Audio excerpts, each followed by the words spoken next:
listening to Power Plug Radio, home of your throwback jams. Check.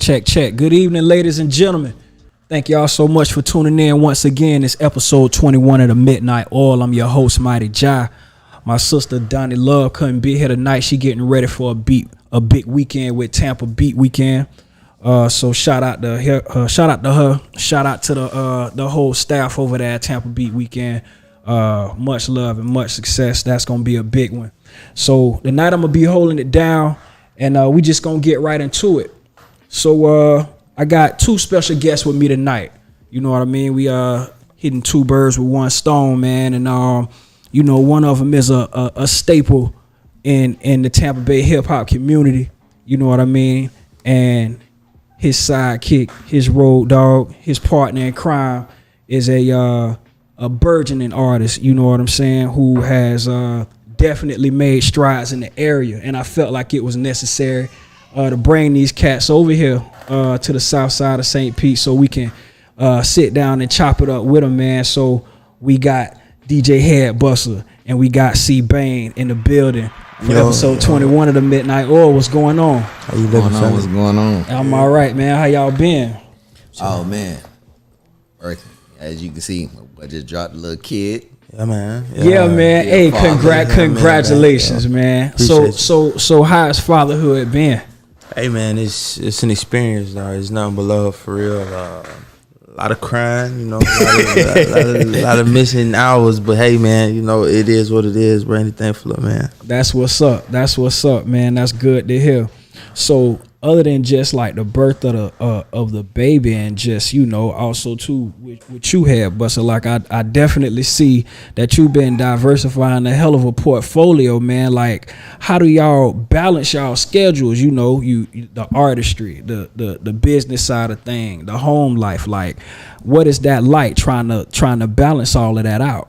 No sleep. No sleep. As I always say, no sleep.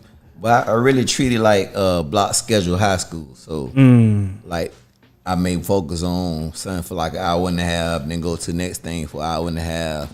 Then we'll chop it up, me and him, about an hour and a half. Then after that, I'm on to the next thing. So that's pretty much my day. Time management. So most of the time, it really is just being accountable for the time that you got, you know? Yeah. What you should be doing in the hours that you're supposed to be working on something. Word. That's definitely a critical skill to have. I don't even know if that's a skill. That's just something I think you just develop over time. You gotta want it, yeah. Yeah, you know, especially when I can't get that time back. You know what I mean? Could have been doing something different. Right. All right, so man, I mean, damn, let's start with you, HeadBussa. I mean, what's going on? All right, man. I'm gonna just ask a random question. Hey, you remember the first party you DJ'd or the first function you DJ'd? I do. All right, what was it? Describe it. Like put us there. What year was it? It was go put my age out there. But yeah, that was I say 2001. Okay. At USF. Okay. It was midnight basketball. Like, you know, when they introduced the USF players, actually ran the music for that because my boy was a part of student government. So shout out to Mike and Dave Minsberg, they put me on. And after that, this was when Club Atlanta was open on Kennedy. You took it back just then. Yeah. That building not even there no more. So the Alphas asked me to DJ they probate for the new members of the Alpha. So at the time, I ain't had no DJ name. It say DJ Ned on the fly. I ain't gonna lie. And I just, you know, people dealt with me on the music tip because I was burning CDs from Napstar and, you know, LimeWire, all the share media. So I just went in and played the music they wanted to play. And ever since then, that was like a good 350. Yeah. I was like, I can do this. Not bad for your first. Your first, 350. But it was a 1099 though. I didn't know that what that was until I had to sign for the W-9 and then I had to pay taxes on it. Like, okay. That was from USF. Okay. Yeah. How you got the name HeadBussa? DJ Ned. Go and tell him story, Ned. Oh man. Well, just turn the negative to a positive. Growing up, had a short temper. You know, came to USF, me and my homeboys, and you know, people thought it was an organized gang because we all grew up together. Talking about QC, Big Chris, Marquise, Tony Shaw. Oh, so y'all moving militant? Yeah, we pretty much moved militant. And then, you know, we're on college ground, so you know, we thought everything was free game, you know, including females. So issue came up with one of the fellas doing something with one of the fraternity members, old lady. Who knows? She was for everybody, obviously. Lord. But one thing led to another in the late night cafeteria. Got into a situation where we ended up fighting on campus. And in the midst of everything, I get pepper sprayed, taken down to the ground by the University of South Florida police. Damn. And then that's when I just snapped, like swinging wild on everybody because you know I can't see pepper spray. So end up hitting the police, catching a whole afraid felony. So basically, charge. you was like, "You gonna take me to jail? You gonna take me to jail for a reason?" But no, I didn't know. You know, when A you real can't see, reason. That's how he moved, right? when you can't see, you just swinging wildly, trying to defend yourself. So in the midst of everything, a few people go on your road, including myself. They got these certain color bands on. I got different color bands. Like what? Why didn't general public, general population? Not me. I go. You done hit off. Yeah, I'm like, what's going on? So, got billed out. Shoot, it was $300. $300 hard to come by a college student. So, a few of the fellas bailed me out. I got dismissed off campus for like 2 weeks, so I had to go back to Orlando to wait till my court hearing on campus. So come to find out, the police I hit was a part of the fraternity we got in a fight with. So I'm like, what kind of buzz of luck is that? So finally got back, had to do the pre-trial intervention. That's probation for those who don't know. Had to catch up with my classes and had to go see a psychiatrist in the process. Psychiatrist told me, yeah, that's for that stuff. Yeah, we got son in the building. Yeah. We got son. Yeah, so end up switching my major from computer science to mass communications, radio, TV production. I was like, you know, I want to get into the music industry because pretty much I like ownership, like, you know, being a part of things and running things from beginning to end. So the psychologist said you might want to roll with that. So roll with that fall semester. And that's how I end up DJing. I was working with WB World Radio back then before they had the boards and all the hip equipment where we had to screen phone calls like, hey, answer the phone call, no cussing, bro. Go put your live on there, but no cussing. You need a mic. You need a mic. Oh, he need a mic. Oh, he need a mic. He need a mic. You want one? Hey, you never know, boy. He got something to say. Let me see what you're talking about real quick. Go ahead, no problem. No problem. No problem. They need to see that. But yeah, then start working radio station, and ever since then it was a wrap. My homeboy Tony Shaw from QC was like, man, we gonna call you HeadBussa. I'm like, why? Because that's when Lil Scrappy had the song HeadBussers out there. Everybody knew I was a quick temper. You know what I'm saying? Pretty much didn't stand for shit, which I still don't to this day. And you know, it just stuck. At the time, I was kind of skeptical because I'm thinking we're at USF, a majority white school. We're the minority black students, and I got the name DJ HeadBussa. Fuck it, let's go. And shit, ever since then. And look where you at now. Yeah. Yeah, we all graduated too. Matter of fact, we all graduated from USF. That's what's up. That's what's up, man. So you was at 94.1 for a while. Yep. How long was you at 94.1? I was there for like 8 years. When I prior to me graduating USF, that's when 95.7 came about. So I was like, I'm finna go against the grain. I'm finna go to the predominant white station and go in as a black guy because, 957 is an urban station. Yeah. So yeah, I went in and did an interview with Orlando. He had me do some crazy shit, bro. I ain't gonna lie. He had me go into the music director room. Her name was Beata at the time. Like, bro, if you really down for what we stand for a while, you gotta give her a lap dance. I'm like, what? Shit, let's do it. So that was a part of the interview, bro. He like, hazed you. Yeah, pretty much. You put me on the spot. hazed So, and then special ed, special ed was wild back then. So they pretty much had to do some crazy stuff for the interview. Won it over then. been with Wild, kicking it, Wild Splash, and all the other stuff. That's how I came up with the straw hat. So at Wild Splash, cause Coachman Park, hot springtime. And I had got sunburn in the back of my neck. Yeah. The first year I worked, I'm like, nah, this not finna happen again. So I went to Walmart the next year, bought a straw hat. I'm like, yeah, I'm finna stay cool the whole day. So the whole day we on stage wilding out. Then back then we had the after party at Full Moon. So I never got home to get changed. So I just wore the straw hat. Yeah. The Full Moon, and they're like, you the bruh from Wild Splash, yeah. Oh, bomb, light bulb. I'm finna just wear the hat.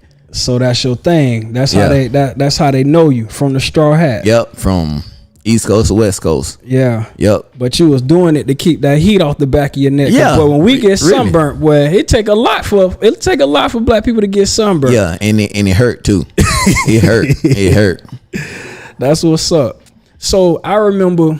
So I'm gonna assume this was like what, 2003, 4 when you was at the radio station. And then I left for like 2012, so I was there about 7-8 years. All right, so I remember it was a period. It was this period, and I know you probably remember. It was this period where, a lot of the local, especially rappers, was upset with radio DJs because they couldn't get no music played, not knowing that it was a format. Right. You know what I'm saying? Right. So with you being on the inside, I would like, was there ever a time where, where you may have, because I also know too, I remember where, I don't know if it was y'all or 95.7 that would play, like, you might play like something local late at night. Maybe it was 95.7.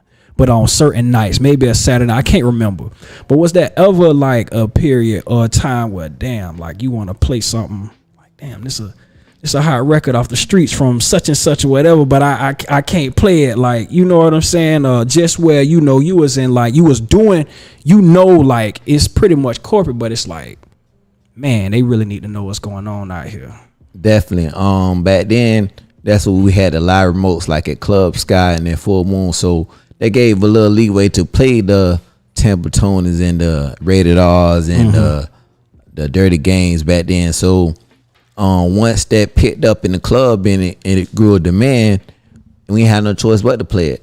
But they have to understand it was always a format. Wild 94.1's format is from 16 to 25 young white females. So if you don't keep the crowd moving or keep a head bobbing in the car, you're not gonna get played.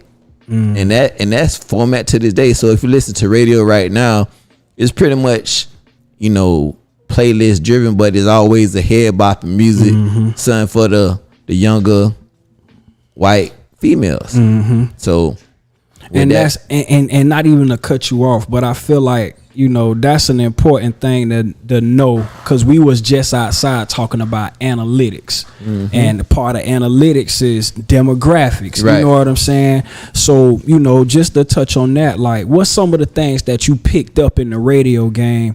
Wouldn't say good or bad, but it's like, I'm gonna take it with me, because I feel like if you pay attention to anybody long enough, or you study a system long enough, you're gonna learn two things. You're gonna learn what to do and what not to do.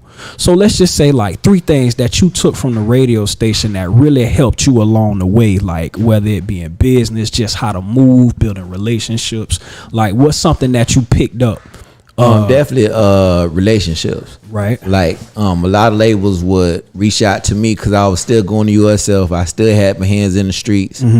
So they'll reach out to me and, you know, pretty much trying to get their promo out in the streets, because back then you still had to be in the streets along with radio. And, you know, just the business end, like, you know, everybody can say what they want about Orlando, but that boy know what he doing. Right. He know how to run a radio station and keep everything afloat. So, yeah, it was a lot of hiccups in between then as far as the business go, and I know what not to do per se more than what to do. So just the flip side on that, like with the wide splash budgets and the last damn show budgets, like I will see like, okay, we got X amount of dollars, we gotta build a nice hype, but we only got X amount of dollars, so we gotta get one A-list artist and some C's and some B's and, you know, a couple local acts just to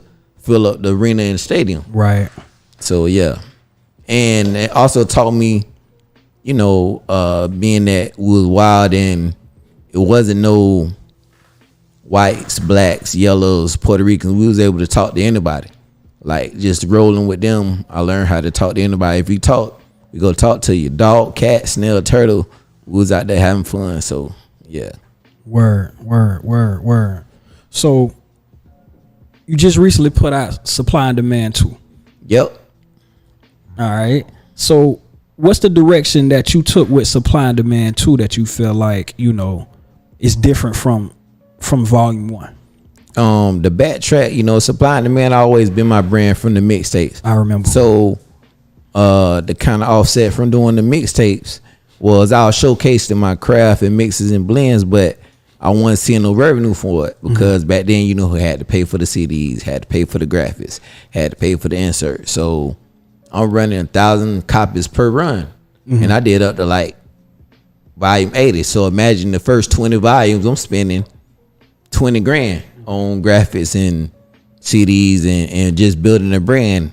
Then now, like, you know, everything went digital. So decided to, because I'm in the studio anyway with records, with artists that sending me singles to get on the Supply and Demand mixtape. So let me go one step further. Let me book my own studio time. Let me get with some of these producers, get with artists like C-Bane and put these original records together and do it business wise. Because, you know, I got the business tip from the radio anyway. So with the BDS and the SoundScan and the ASCAP, BMI, you know, I'm helping artists at the same time as well as possibly generating some revenue.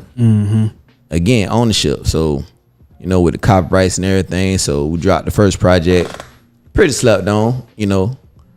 And Volume 2, I think, is a more polished because I drop visuals. You know what I'm saying? As a DJ, I feel like an artist. You know, you gotta drop content. Right. From the videos to the interviews, things like that. So, and at the same time, showcasing my artists on hooks, verses, you know, just trying to bridge a gap, you know, trying to kill one bird with several stones. You feel me? So just shooting a shot, really. Right.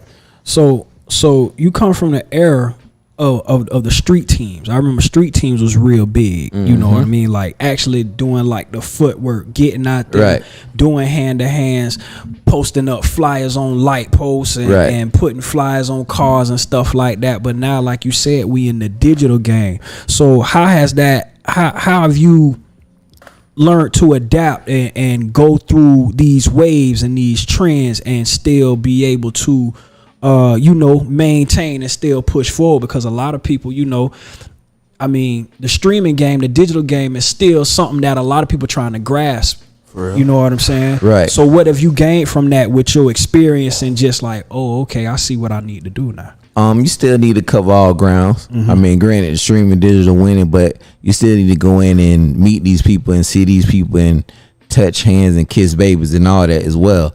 So even, you know, a poster or a flyer still works nowadays. Yeah. So you gotta cover all grounds, even if it's, you know, a few posters, a few flyers and all that as well. So, you know, flyers got QR codes now. That's digital. Yeah. So everything that you can print up tangible can lead to digital. So that's where I'm at with it. You know, me and him have a conversation all the time. Me and C-Bane in reference to, okay, we going out to a different city networking. Okay, what is the trend like? Okay, is it going to get some more followers, some more people listening to the music digitally, and the analytics shows that now. So when we go to Houston, it shows, okay, he done gained 25 new followers, but we can see one of his records done moved up in streams as well based off the demographic and the location. So it works hand in hand to me still. So and what I find out is everything is in full circle. So even though everything digital, you still gotta go out to the radio station. Still gotta meet people. Still gotta sign autographs. You still gotta take the pictures now because everybody want to Instagram. We doing photo. everything with our eyes now. Right, You know right. what I mean, So yeah, I mean, but for me to be on both sides of the fence helps a lot because a lot of stuff that I went through from experience, I try not to have him go through. Exactly. You know what I'm saying? So if we hitting the target, we hitting the target. We not trying to miss. right? We don't got time to miss, really. Right. So like naturally, you know, with you doing all the supply and demand mixtapes, now you took it digital. You know what I'm saying? It's like you've moved into this A&R role or this executive. You know what I'm saying? Where you rounding up talent. You know what I'm saying? So what is it like? You know what I mean? To like, I guess what I want to ask is when you go into these projects, what is it like trying to round up all these people? You know what I mean? Or you want to pick a select few, but everybody have like different schedules. You know what I mean? And how long did it take for supply and demand to actually come to fruition to be like, all right, I want to work? I ain't gonna lie. It took a whole year and a half. Like it's just as far as, you know, when I, you know, select the beats that I'm gonna use, obviously I send it to him first and then it go down the list. Like I have a list of artists I'm gonna reach out to. Some may hit me back, okay, I'm gonna charge this, is cool. And some don't reply. So I just pretty much you know, everybody that fuck with me, I'm fucking with them. Right. So if you listen to Supply and Demand 1, about 75% of the same artists and producers are on Supply and Demand 2. Okay. Including C-Bane. So, you know, I'm just rocking with who are rocking me. Now that everybody see me promoting and pushing Supply and Demand 2 digitally now, they want to be a part of it. But I'm like, okay, where were y'all when I was reaching Where out? your ass was at on wheels. Yeah. You know how it go. Yeah. But now they at my time now. So whenever I feel fit to drop a verse or reach out to you and, you know, just be ready. If not, I mean, I always got my own partner here. Right. And you know, like it or not, he go do something to it and it's gonna be fire. Definitely is. So let's get into that. Like, how did this connection come about? Our third partner, he never is around. Yeah, he never around. Shot down while, but yeah. Him and Bane, they was working together, and he's the type of person that just put you in the room with an individual and step back. Like he pretty much not forced our relationship, but like okay, he kept letting me hear Bane like, yeah, he's straight. And then one day I'm like, bro, I think he got something. Then we went to the studio and heard his first Done Talk project, like all 20 songs. Like, yeah, this okay, he got something. Then the next project he dropped, like, yeah, this was really dope. And then I actually hosted his release party at Asia. And then ever since then, we're like, man, let's lock in. You know, he was fairly new in the city as far as a rapper, but he from the city. Right. He don't sound like Tampa at all. So that's one thing that made me draw attention to him, because I'm thinking about the almighty dollar. Right. And the almighty dollar is only one color, green. So you don't gotta necessarily sound like Tampa to make it in the industry.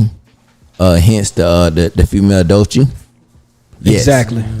Yes. So Exactly.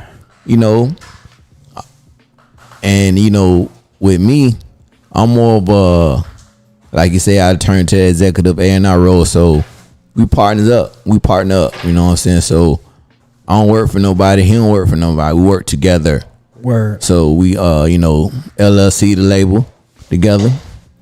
And shoot, we just running it since. And I'm just showing them how to make money on the business, and don't necessarily have to be the shows and all the other stuff, because he don't do it for the hype. I definitely don't do it for the hype. So we're doing it to feed our families. That's right. So, I'm just showing him more of the business in now. He understands now.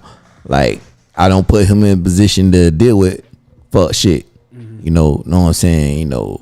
Everybody's intentions ain't good. So I done been burnt several times. So he be like, dang, bro, I know him, but ain't time for you to know him yet. I know how I know his strengths and weaknesses. So, and that could be different nowadays, but shoot, old dog, dang, bro, he good. Boy, beverage good as a bitch. Shout out to Chandra, man. Chandra put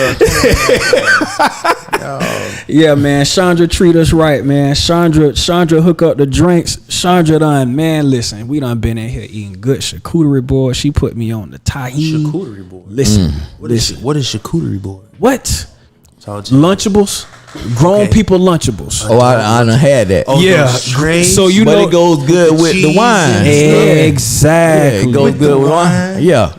You got pair it. assorted. Yeah, you pair it. You can pair it with a good wine, but you pretty much got assorted types of meats, cheese, fruits. Yeah. You know what I'm saying? Yeah, man. Like Chandra know how to do all of that. That's super booze. Yeah, man. So Bane, man. What's it like working with HeadBussa, man? What's let's say 3 things that you picked up from HeadBussa along the way? The importance of network. I don't think he gave himself enough credit when it comes down just to having a lot of people to be able to reach out to get a lot of stuff done, because it's a lot of stuff that need to be done. Yeah. Honestly, when it comes down to it, the focus, like knowing what you want. You got to be able to say what you want. All the finicky shit kind of get in the way. You know what I'm saying? And a lot of the third really is, you know what I'm saying? You got to keep your hat in the car, because the straw hat thing is his thing. So you got to make sure you keep a little piece with you. So you just got to make sure you gotta keep prepared. You know what I'm saying? Make sure you gotta be prepared. Yeah, that's what's up. What's up, man. So Bane, who you grew up listening to, man? Like, what was some of your musical influences like that shaped your style? I had it weird, man. So I'm from Tampa, right?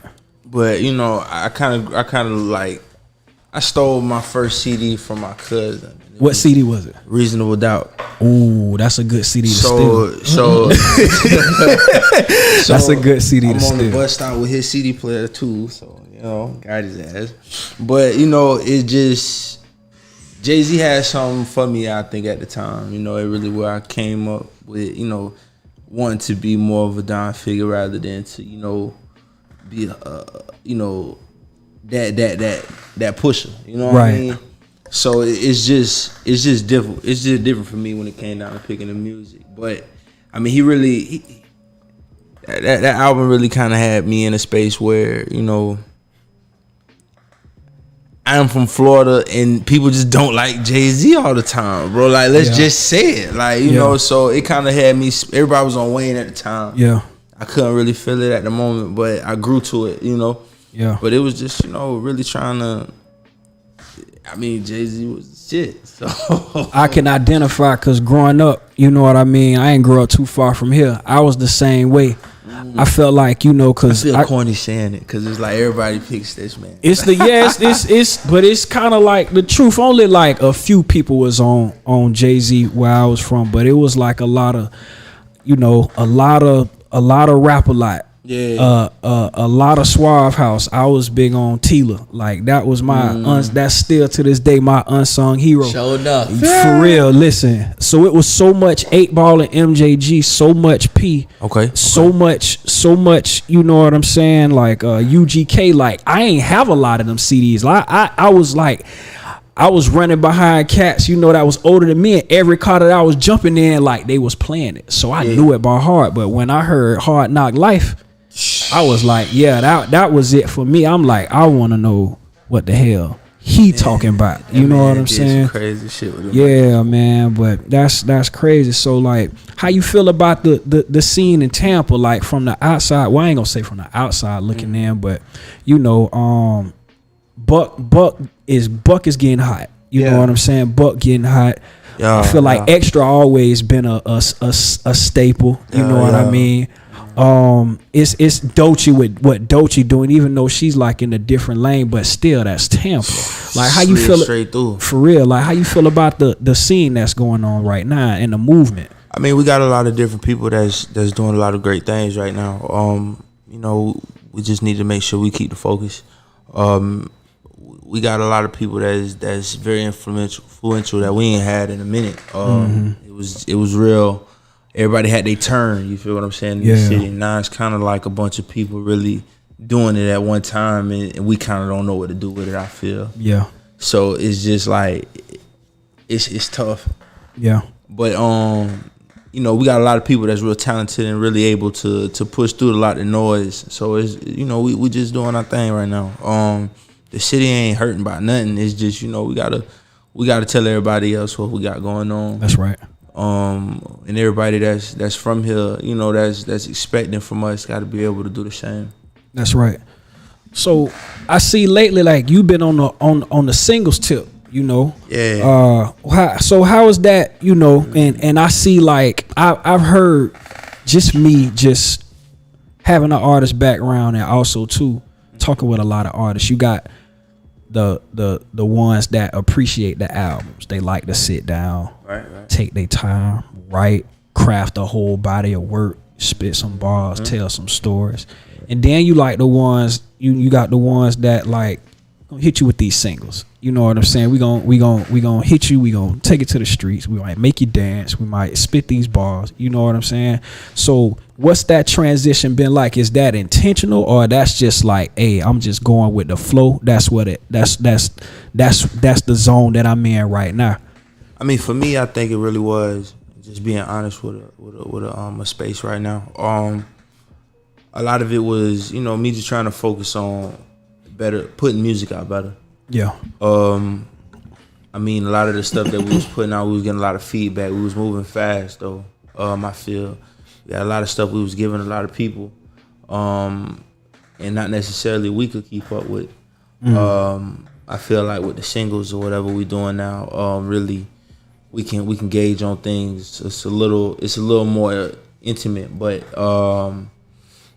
you know, it give us time to really be able to focus on, you know, what direction I'm trying to go, how I'm trying to get there.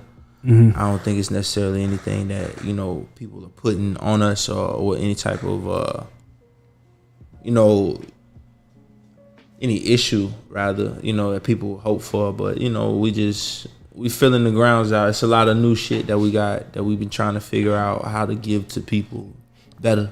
Yeah. You know what I'm saying? I feel like that's important too, because like with the way, especially right now, this so far went like coming to when it comes to the rap genre, hip hop genre, like right now, there's some of them been pretty good. You know what I mean? But even outside of the season, like it's so much music that get put out. Right. It's a lot, bro. It's a lot. So how do y'all go, you know, when you look at these, when you put out a project? Because I know it just seemed like from the outside looking in, not that you don't, I know HB ain't finna let you like put the business to the side, but at the end of the day, you want to be the artist. You know what I'm saying? Yeah. Like that's your thing, you know, and he gonna take care of the other stuff for the most part.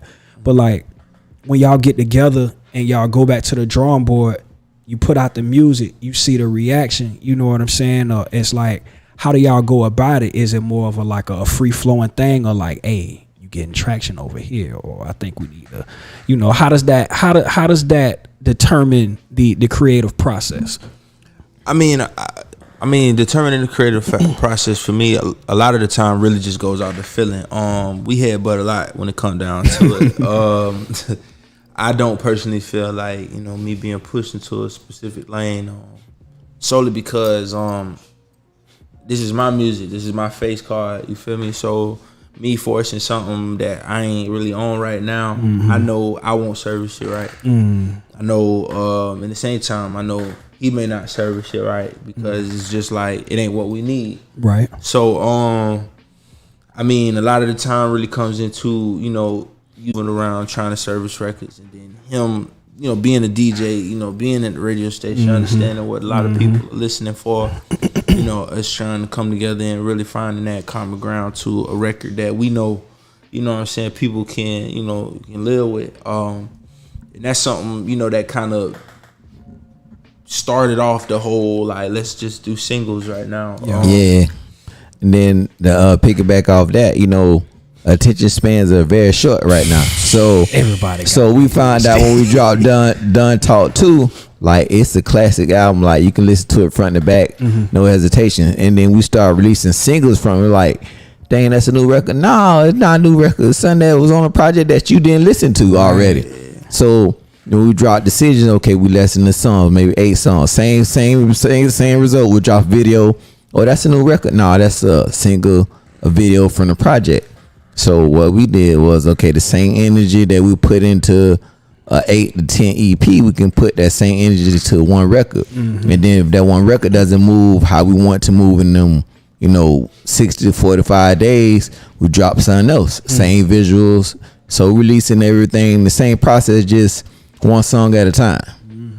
Yeah, and then we got almost 8 to 10 records right now that's moving traction digitally, you know, 10,000 plus streams a piece. So, you know, that's building a portfolio in itself. Instead of just dropping one EP or one LP with 10 songs and trying to force feed people to listen to the music, okay, they gravitate what they want to. Right. Yeah. With that being said, being where we from, not just the Tampa Bay area, but Florida as a whole. You know what I mean? Like, just our history. The man that put us on said, "Pop that coochie." Right. You know what I'm saying? It led up to Poison Clans. It led up to, you know, well, before that, Two Live Crew, Poison Clan, Trick. I mean, we got Ross. We got Yaks. You know what I mean? And I see Jacksonville coming up. I've been preaching the gospel of Nardo with. And it's like, we don't have a lot of industry artists, but the ones that get pushed out there, they cause waves. Right. You know what I'm saying? They cause even waves. Rod. Can't forget Rod. Forget Rod. Absolutely. So it's like, man, like when you look at that, is it a pressure and because or is it just like, man, I'm where I need to be? Because I ain't gonna lie, I heard a little bit of Don Talk 1, and I'm gonna tell you who put me on you. Rick put me on. Okay. When I first Rick the one that put me on. Polo? Yeah. Yeah, Polo been rocking with it. Yeah. Rick put me on, and then I was like, oh, okay. I seen the cover. I'm like, oh, this nigga fly as fuck. He bought stuff. Let me see what he talking about. Yeah. And then I think some time went on. Then I heard All Right, which I want to play that. Okay. That's a hell of a record. Appreciate that. Yeah, that's a hell of a record. And then not like recently, but not long ago, it was like Knox. Yeah, that's our boy too. Yeah, you know that's you my know brother. that. Yeah, Knox we fam. Yeah. So Knox, you know, Knox transitioning on the low. He wants to do what you're doing. Right. Knox has He done dropped. C-Bane dropped a hook and a verse for Knox. I heard it. Yeah. I heard it, and he was excited about it. You know what I'm saying? Right. So it's like, man, like, you know, how does that feel to, like, all right, like, damn, like when you get a reaction to a song and it's like, oh, you fucking with that? Or yeah, that's, you know what I'm saying? Like, do it surprise you when you get certain reactions from? I'm answer this for he's a humble guy, bro. So ain't nothing like we can say that shit hard. He be like, for real? Yeah. All right, cool.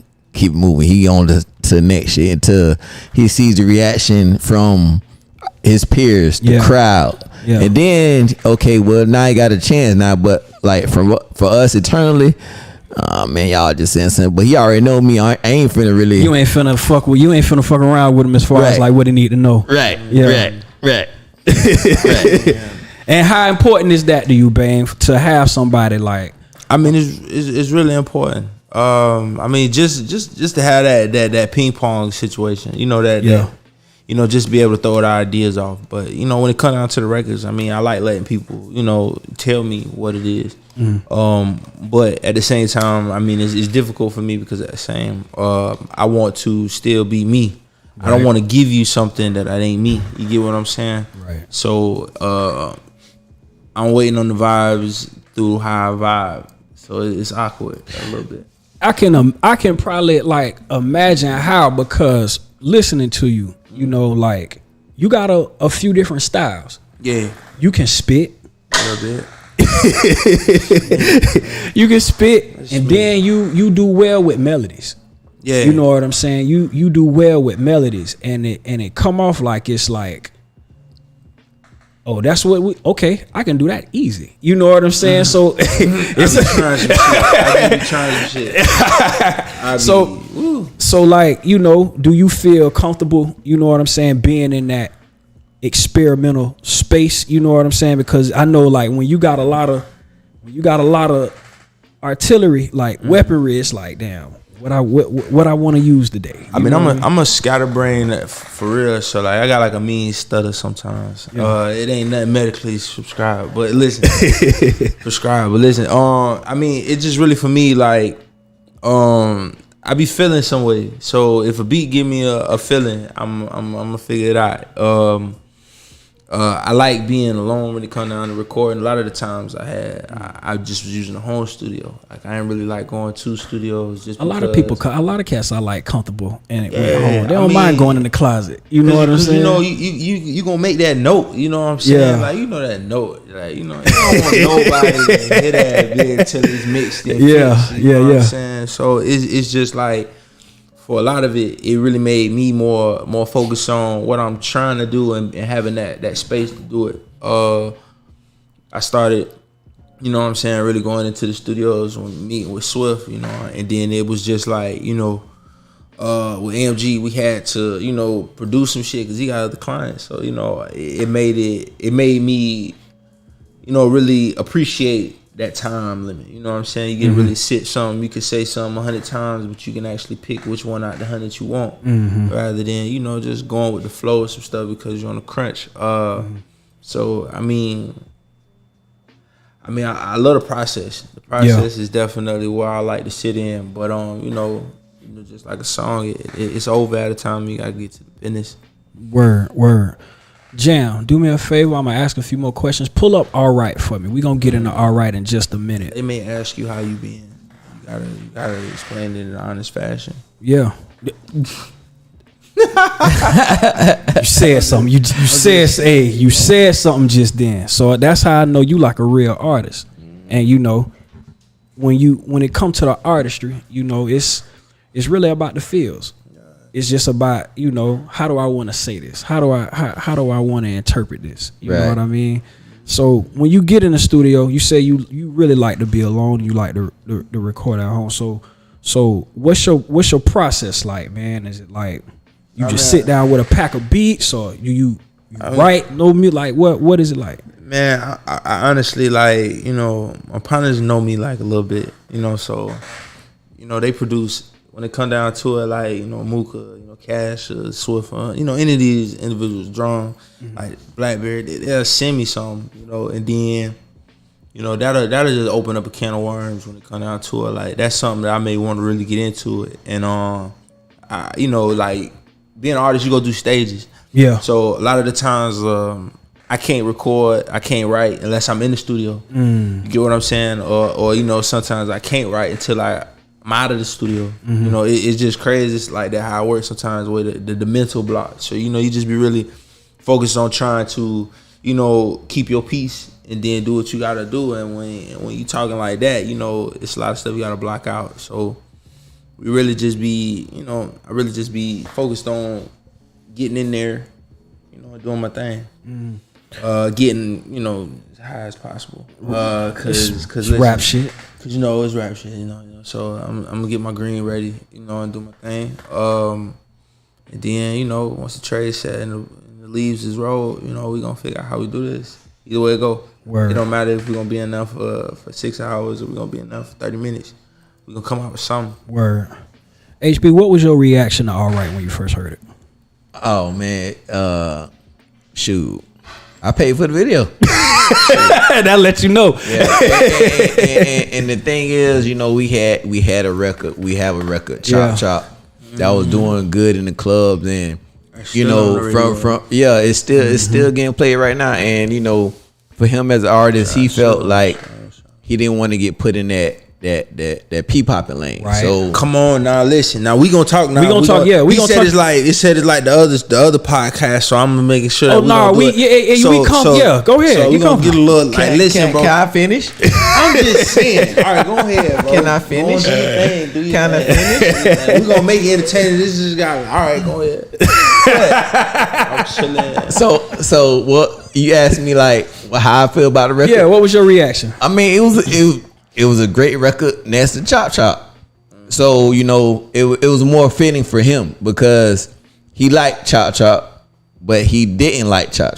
Did you send Chop? Nah. That's one of the ones I gotta check out. Okay. I sent All Right because it I mean, it feel good record. Yeah. That's him. That's his lane. Yeah. So anything that we remotely agree upon, I'm roll with. Like you said, we do bump heads, but I felt All Right was okay. A diverse record more than Chop, just strictly for the club, for the strip club, for the booty shakers and all. That's not him. He doesn't do. He calls it booty music. He doesn't do booty music. So that's cool. That's cool. Booty music. I mean, like I said, when I listen to Bane though, he can do a lot. So is it like where we from? Do you feel like because of, I don't know, maybe it's experience, but where we from, do you feel like that come natural when it come to shit that can go into a strip club or popping music? Not for me, and he can't speak for me on this one. He I get like that's a situation of me giving people what they want.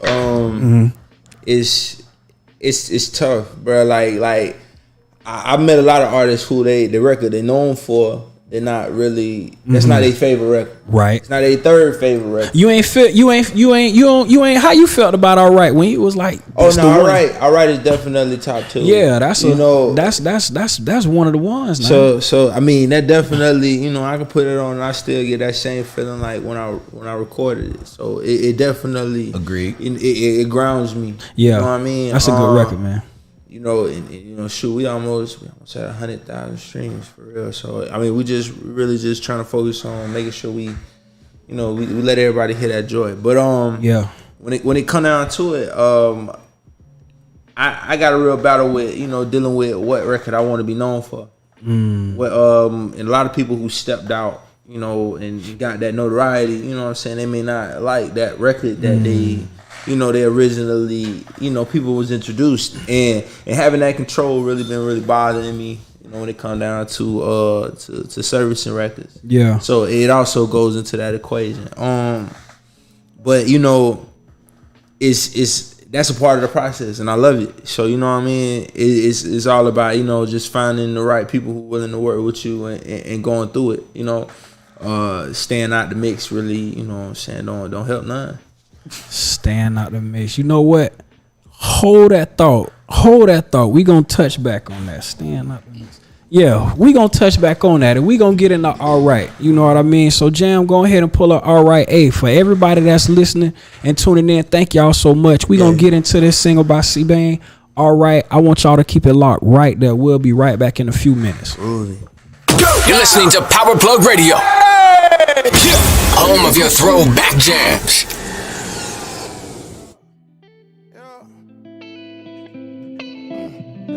We good. Be alright. Tryna be alright. Be alright. Look, got the keys dropped in. I been alright. Ain't tryna make amends. I be alright. Got brothers, ain't no friends, so we alright. Gucci on the lens, vision alright. Here we go again. alone, and I'm just trying to catch a big vibe. Smoking, but I've been high. I may need a challenge, just imagine nigga red eyes. I'm just trying to catch a big vibe. No trust, we winning all on this side. No trust, we winning all on this side. Tell them, but they know though. Talking that's in promo. I remember days they wouldn't let me in the Soho. Now I got a section in the baby, me to show though. See it go, you throw some money in the baby, start to show more. See it's good all on this side. DJ Khaled, these the keys to the win, right? Another one, I need a bottle for the kid, right? And the bro is on the road, he made it home fine. Shit, I guess not he feeling me. This one hell of a life, I know it's killing me. All the bullshit aside, you probably lit to me. I'm just catching the vibe, you know the haters see. I know the haters see. They gon' have me high, man, I been alright. Ain't tryna make amends, I be alright. Got brothers, ain't no friends, so we alright. Gucci on the lens, vision, alright, here we go again alone. And I'm just tryna catch a big vibe. Smoking, but I've been high. I may need a challenge, just imagine nigga red eyes. I'm just tryna catch a big vibe. No trust, we winning all on this side. No trust, we winning all on this side. You know that the hits coming from me though. You heard it first, cause it's hard for some to read though. Let's be honest, niggas headed to the tip top. She gon' lead a nigga up to the tip pop. They gon' ask me how I been and where I was. They ain't hit my line till they see me up. I been cooking good personal, way too personal. I gave my all, and this is shit I was hoping for. I just took a flight, I been out of sight. I may hit events and promoters and book it right. I'm just doing me, cause really it's only right. I'm just doing me and the vibe feels right. They gon' ask me how I been, I been alright. Ain't tryna make amends, I be alright. Got brothers, ain't no friends, so we alright. Gucci on the lens, vision, alright, here we go again alone. And I'm just tryna catch a big vibe. Smoking, but I've been high. I may need a challenge, just imagine nigga red eyes. I'm just tryna catch a big vibe. No trust, we winning all on this side. No trust, we winning all on this side. You're listening to Power Plug Radio. Home of your throwback jams. Yes, sir, and we back. Episode 21 of the Midnight Oil. Sitting right here with DJ HeadBussa and C-Bane, and what we just listened to was C-Bane's one of his standout songs that really really like got people to like get on the wave if they wasn't already on it. All right. So I usually like learn more about our guests and about certain people off the air. And so just like off, you know what I'm saying? Cause we, you know, just in between that quick little break, just what you said, you said a lot, you know, without even saying a lot, and staying out the mix, like right before we went into, all right, you know, staying out the mix, and you said something, and you was like, man, I don't really club, like I'm a homebody. Yeah. So a lot of, you know, like, so where do the inspiration come from? Like for real, so just growing up, you know, like I ain't had no bad setup, you know what I'm saying? But it was a little more like, you know, my people sheltered me a little bit, you know. So it was always the want to get out to the vibe, you know what I'm saying? And then when I got there, you know what I'm saying, you know, just being awkward growing up, you know, you don't really know what to do at the vibe. Yeah. So it's just like you know, you find your little pocket and you post up. So, you know, my main thing is with a lot of shit, or I like really, you know, just seeing the vibe, you know, build. And, you know, just taking it to a level, you know, where that, you know, people can enjoy themselves and be open with themselves, you know what I'm saying? And, you know, I tend to think that my records, you know, a lot of the time I'm more naked than the others, just because, you know what I'm saying, I ain't got the crazy shit going on in my life, like shootouts and you know, little crazy shit. What I do deal with, you know what I'm saying, you know, it creates that same type of anxiety in a way. You know, just staying afloat. Like I don't like the parallels that I've noticed just with the people I deal with. You know, it's everything is parallel to some way. You know, it's a system that we dealing with. So, you know, when you really look at it, a lot of things, you know, we look at, may seem simple to us, but it transpires to other things. Like we just got different goals at the end. Right. So, you know, the hard work and everything, everybody putting in the same amount of hard work. It's just whoever decides to give you that credit. You know, so, and that comes from success. So we just really just been keeping our head down and working. So what has it been like? Because as far as, you know, you mentioned giving you that credit and the successes. and things like that. And it's a lot of rap. Like rap is in a lot of ways. I feel it's competitive. Yeah, it is very competitive. It's a contact sport to me. Yeah, you know what I mean. And then with you doing what you do, you being on your wave. You know what I mean. And coming across like, how do you manage to when you say stay out the mix, you know what I'm saying? Like when you may go in these spaces and rappers can be weird. Yeah. You know what I mean? Rappers can be weird. Yeah. You know, so say HeadBussa ain't around. Okay. You know what I mean? How do you navigate in these spaces and just stay true to you no matter what is going on around you? You know what I mean? How do you stay in your zone, or what just reminds you, like, man? I mean, you know what I'm saying? Like, I feel like I'm a good reader character when it comes down to it. I can read a room, no pressure. It ain't nothing really for me. I ain't never had to feel, had to move around, do nothing. I know when it comes down to it, if I'm going to a place, it's some type of reading I had to do it to a motherfucker. So, nah, man. If some shit go left, you know, that is what it is. I don't know how else to say that. It is what it is. Okay, all right. I'm a firm believer of choices, bro. People choose to do things. I believe in that too. I definitely believe in that happens too. on accident. Yeah. I was talking to a homie of mine, and it was a different conversation, but he said something, and this was a few months ago, and this, one of the things I'll never forget. He was like, everybody got options. Yeah, we all got options. He said, but it ain't about your options, it's about your choices. Whichever one you choose, my boy. You say you can have a lot of options. You say, but you only really at the end of the day you got one choice, maybe two, if it's a multiple choice. If it's a multiple choice, but for the most part, you got one. You know what I mean? So, with your choices, man, how do you feel about where you at right now and your trajectory? You know what I'm saying? Like right now, no matter the challenges, you know what I'm saying, the shit that the mix can bring. I'm in control. I'm in control. I get to really do what I want to when I want to. That's a powerful statement. I get to deal with who I want to when I want to. And it's genuine. You get what I'm saying? So it ain't never been forced for me. That's something that I felt like I needed to check early. Because, the main thing that come down to it when it come down to this music thing, entertainment in general, it's just people acting. People being phony or not really, being who they said it was. So a lot of this really just come with me, if it means somebody who can help tomorrow, you know what I'm saying, we don't really get to the mix for real in 6 months. At least I know for real. I can say I know you and you can say you know me for a extent. You know what I'm saying? But you can say, hey, Bane is who he said he was. Every time. I kind of felt, like I wasn't leaving a mark like I thought I was when, everybody had a lot to say the same. Your humble dude, he do what he come in, he do what he say he gonna do, he gonna move around. Right. And, but what I was doing was really setting the standard for me, because when everybody deal with me, they understand what it come with. So, good business is good business.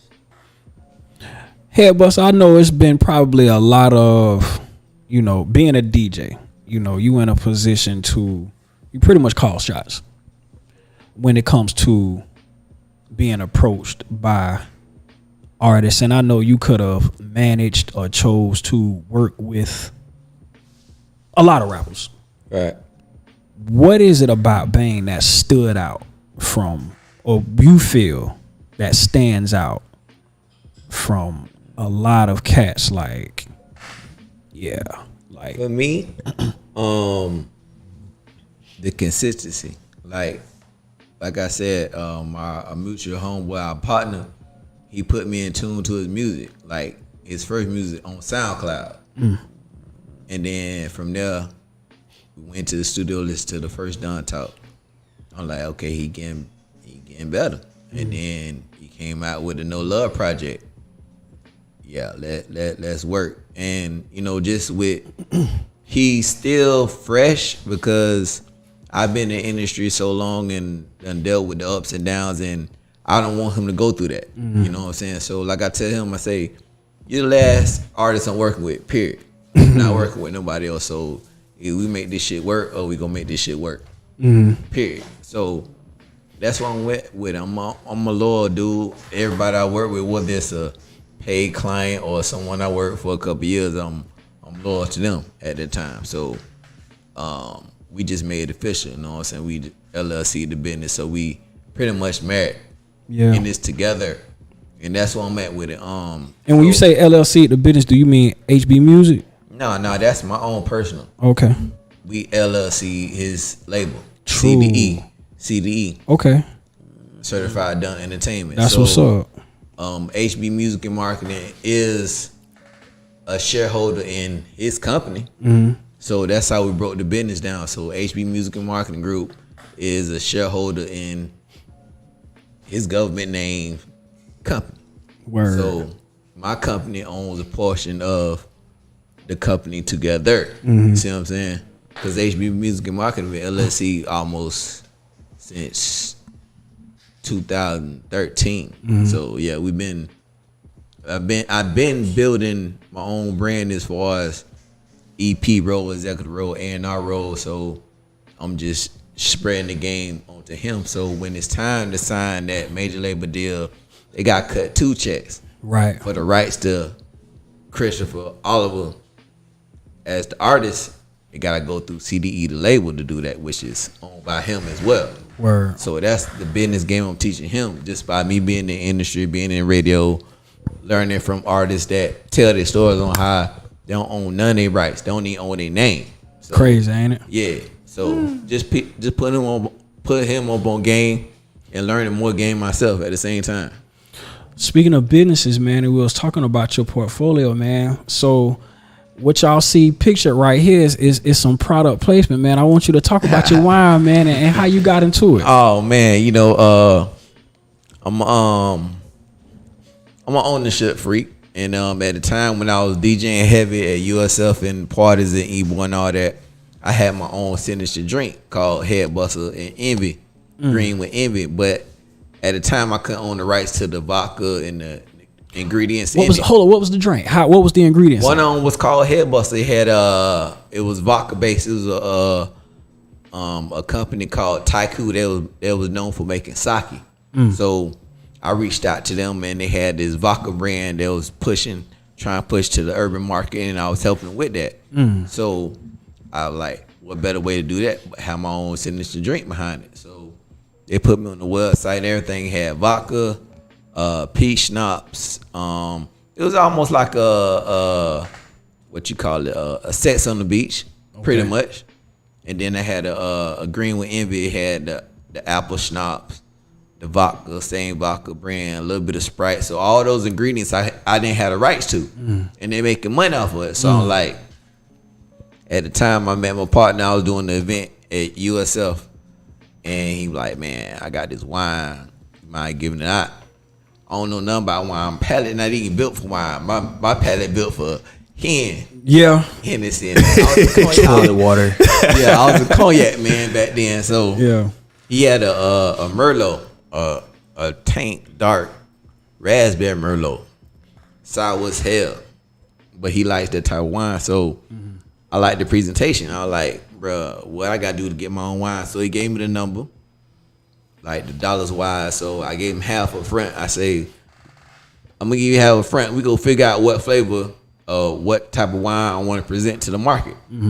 So mind you, now I don't even have a palate for wine. So I went to his house one day. He had like 8 different flavors. I'm like, fuck. Had you swirling.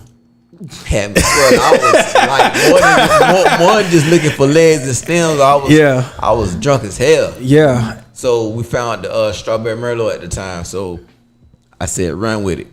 So he finished the process, and I knew I wanted to name it after my daughter, Nyla. I spell her name Nyla. So I'm just writing a name down one day.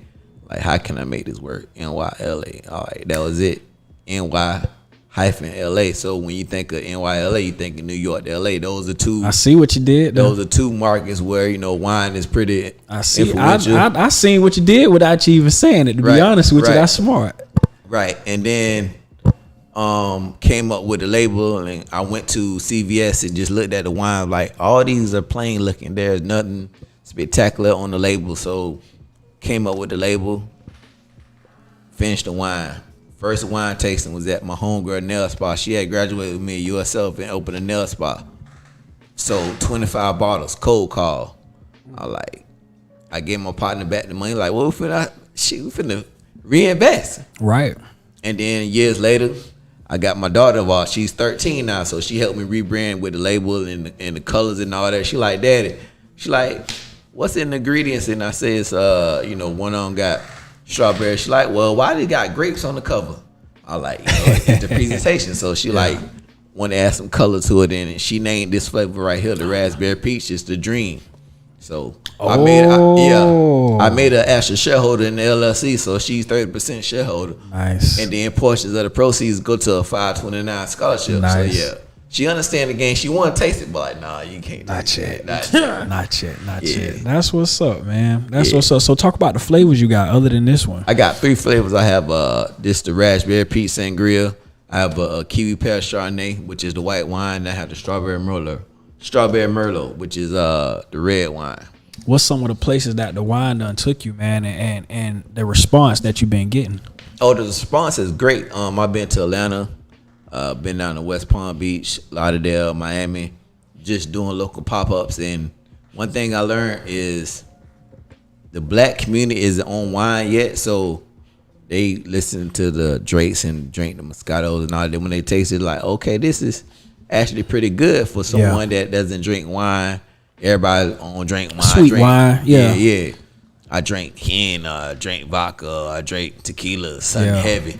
Yeah. But what a lot of people do is with the sangria, they may mix it with a Malibu rum or something. Yeah. Just to offset the taste. Mm-hmm. So I consider a beginner's wine because it's not the real caberets or the dark wine or the dry tasting wine. It's smooth. Yeah. So I'm winning because most wines are dark, dry, like even the Snoop Dogg wines. Like there's nothing sweet about them. Yeah. It's all bitter. Right. So to the black demographic that I'm pushing to, females, they don't really drink wine like this.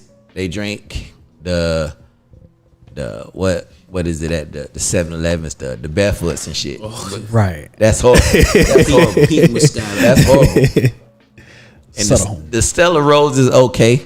That's about it. But everything else, messes up your stomach, give you bad hangovers. This one here is 10%.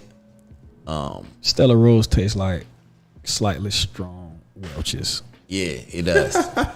It does. It does. I see why people like it, but right. They don't really, not that I'm no wine connoisseur. I like what I like because I ain't gonna lie. I've been transitioning slowly but surely from I still do cognac every once in a while, but not like I used to. I've been on Cabernet for a while. You know what I'm saying? I kind of not too much bite, but I kind of like for that. Not too much, but just enough. You know what I mean? So I'm still trying to learn, but I like what I like. But man, I think that's good, man. So, and plus too, like you mentioned, like Snoop done got into that lane. When I seen E40 get into that lane, that's when I thought, you know what I'm saying? I'm like, yeah, he doing something. You know what I'm saying? So how to make you feel like, not just with your trajectory, but when you see some of the rappers that we grew up with or listening to, like OG rappers, and just transitioning and diversifying themselves. Of course, can't rap forever, can't DJ forever, but some of the things that rap, or let's just keep it on you, like DJing done took you to, and it started with DJing. Right. You know what I'm saying? Right. Did you envision this? Did you envision this? Did you see yourself making these transitions? Not the wine more per se on the A&R executive role. That's what I was always wanted to do. I always wanted to be behind the scenes, creating music and getting music out there, getting people heard, especially the independent artists. That's still the dream. But what I found out is no one can make the wine. They can DJ it. They can undercut me as far as DJing and providing services, but no one can do the wine. Now, is that a thing? You know what I'm saying? Because I know I done heard. Let's get to that. Because, you know, I done heard, you know, I mean, just being around Knox. Yeah. You know. Listen. And I'm going to be straight up. Before I undercut a DJ, I'm going to book him and hire him. All right, so hold on. Explain when you say undercut and explain. Okay, for those who don't know, undercut means, okay, if I'm charging a certain number for my services, another DJ may charge lesser just to get that job. And explain to the people, because I know there are, you know, especially in the musician world, you know, explain how that devalues the whole market. Oh yeah, it does, because you go from if I'm charging $350 for my services, and the next DJ may charge $200 just to work that club night. That devaluates the situation, because someone can undercut him. Okay, he charged $200, I charge $150. So now, how low can you go? Right, just to get the job for working 5-6 hours for $50 makes no sense. It costs $50 for you just to get to the club half the time. Mm-hmm. Gotta buy black, white tee. Gotta gas up the car. Station, sometimes you gotta pay for parking. Like when you eat, boy, you gotta pay for parking. That's a dub. Yeah.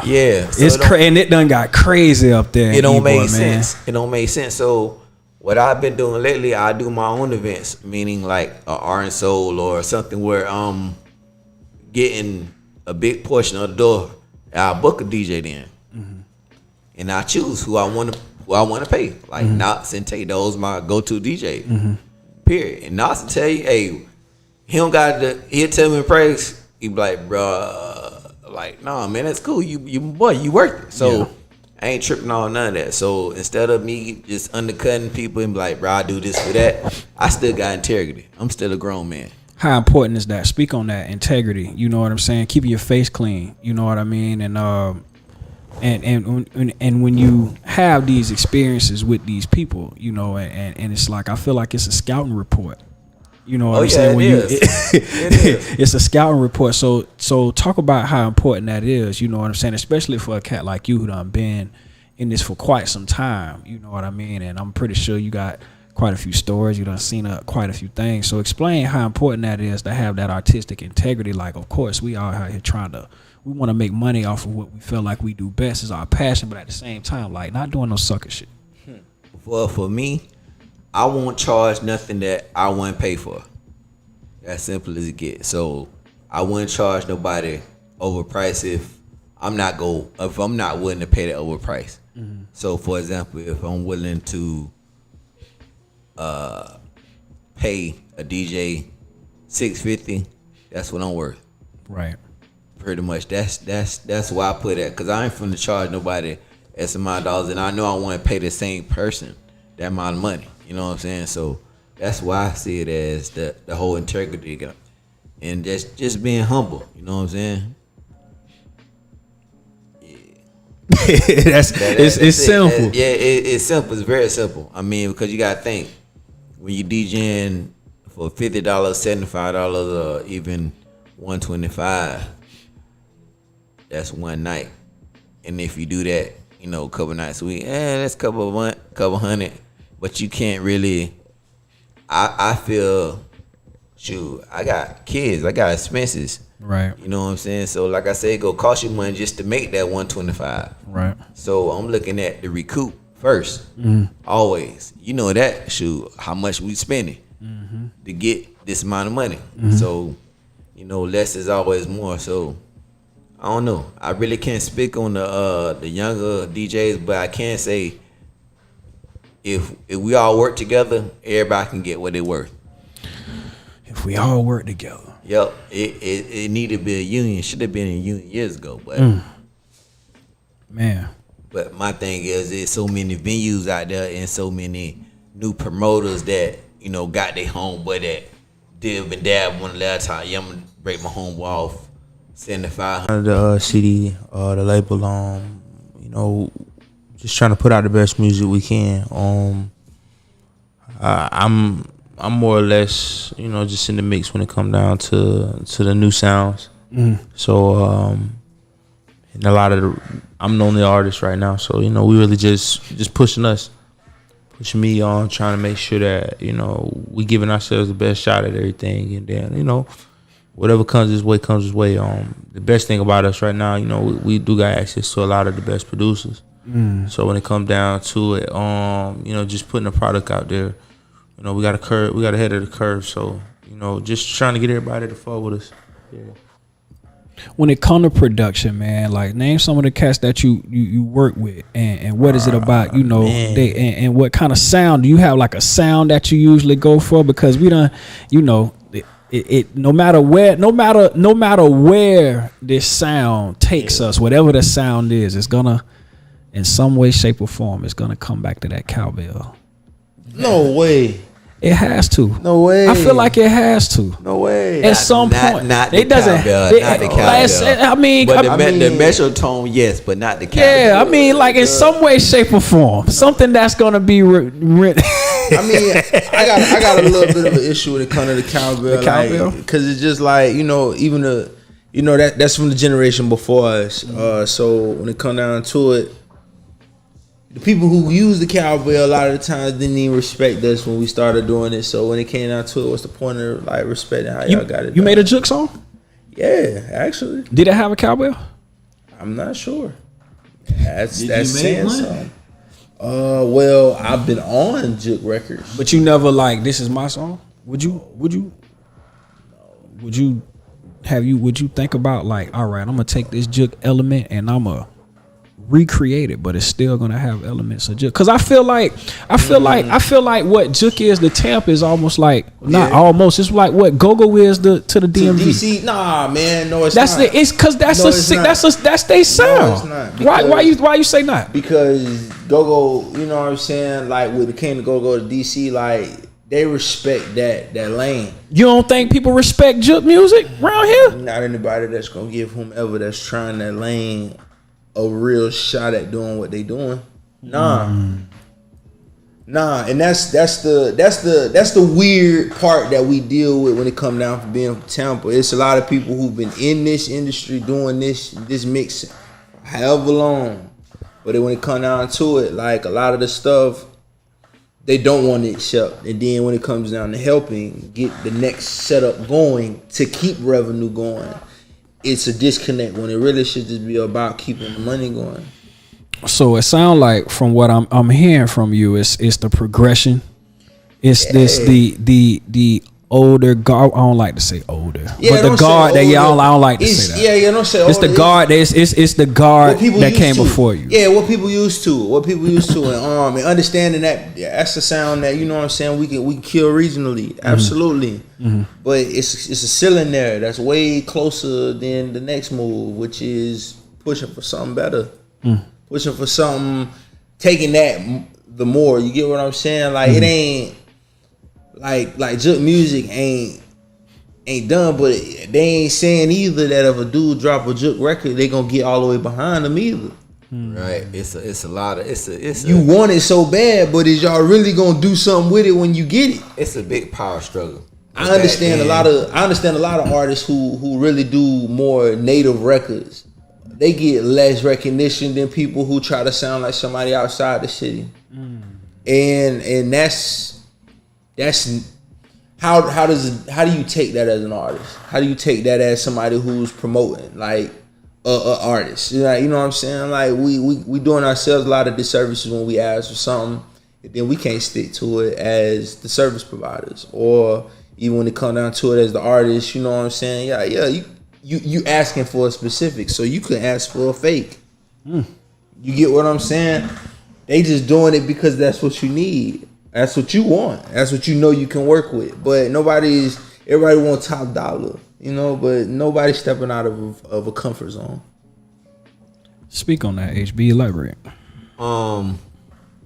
He got a point. My thing is, I see where you come from. Yeah, my thing is it's a power trip. Like no one wants to push and pull. No one in the city like embraces there's no identity in the Bay Area, if that makes sense. Like, okay, we got Rod Wave, we got this type of sound, we got this type of sound, got this type of sound. That's cool.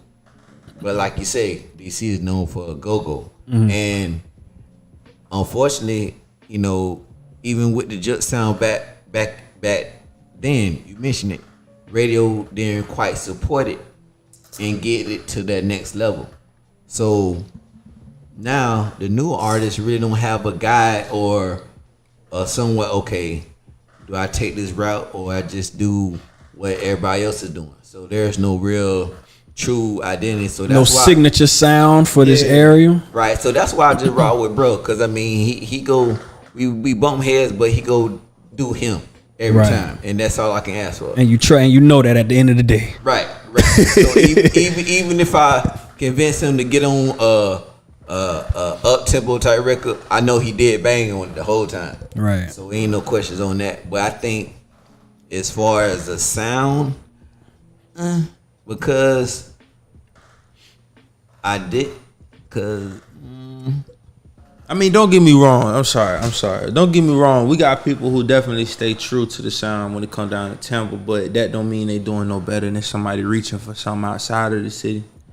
And that's the disconnect when it comes down to how we service it in our own backyard. Like, we got a lot of DJs, a lot of, you know, promoters that, you know, they know what they seeing in the club, you know, they know what has done what it does, you know what I'm saying? So, I mean, that's cool and all, but you got people that got stories to tell. You got people who, you know, may got something that's really fire, but the fact that you don't know if you can service it to the people because you've stuck yourself in a box as a DJ or as somebody who shepherds things like this. These are the same people that look at artists like we want you to pay us, you know, at the same time to get things going. But you know what I'm saying? We can't. There's a disconnect when it comes down to that type of trust, and it goes with just the age and the change. he been politically correct. Yeah, ain't no DJs. You can- Ain't you no can speak- DJ. and you can speak very freely. Everybody want their Absolutely. hand out. Everybody want their hand out, but they ain't doing what they getting paid to do. Period. Yeah, bro. It's a job description thing, bro. It's a lot of people who, you know what I'm saying, for real. Nah, I It's a get lot what of you're people saying. who real deal, you know, they want the money for whatever, you know what I'm saying. And drops really fucked us up.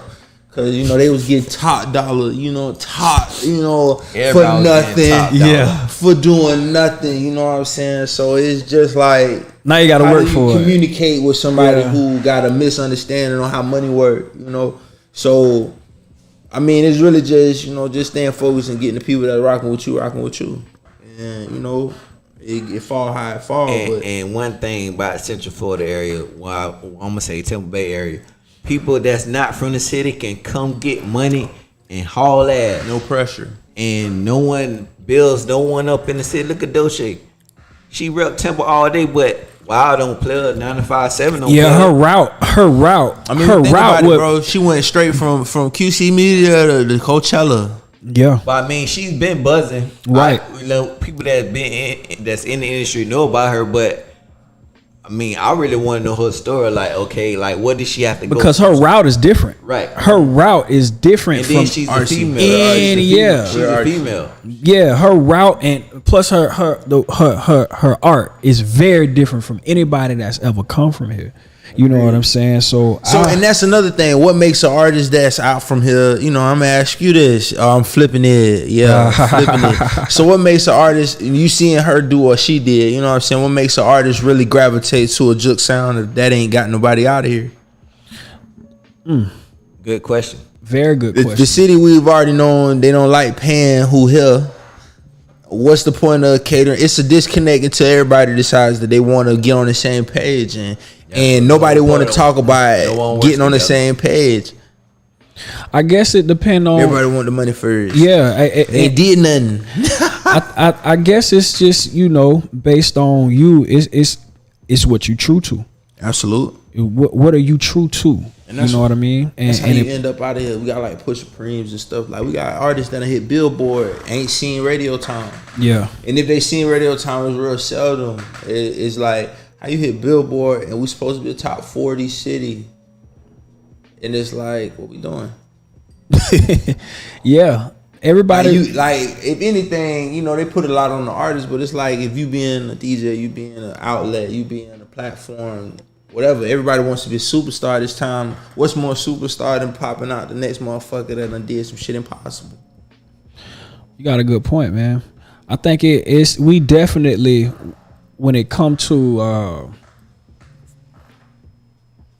putting out the music, the creativity, the route that you can go, because at the end of the day, like when it comes to the independent game, it's different, but it's something about it is similar, because us being from the South, this is the game that we really created because we had no choice.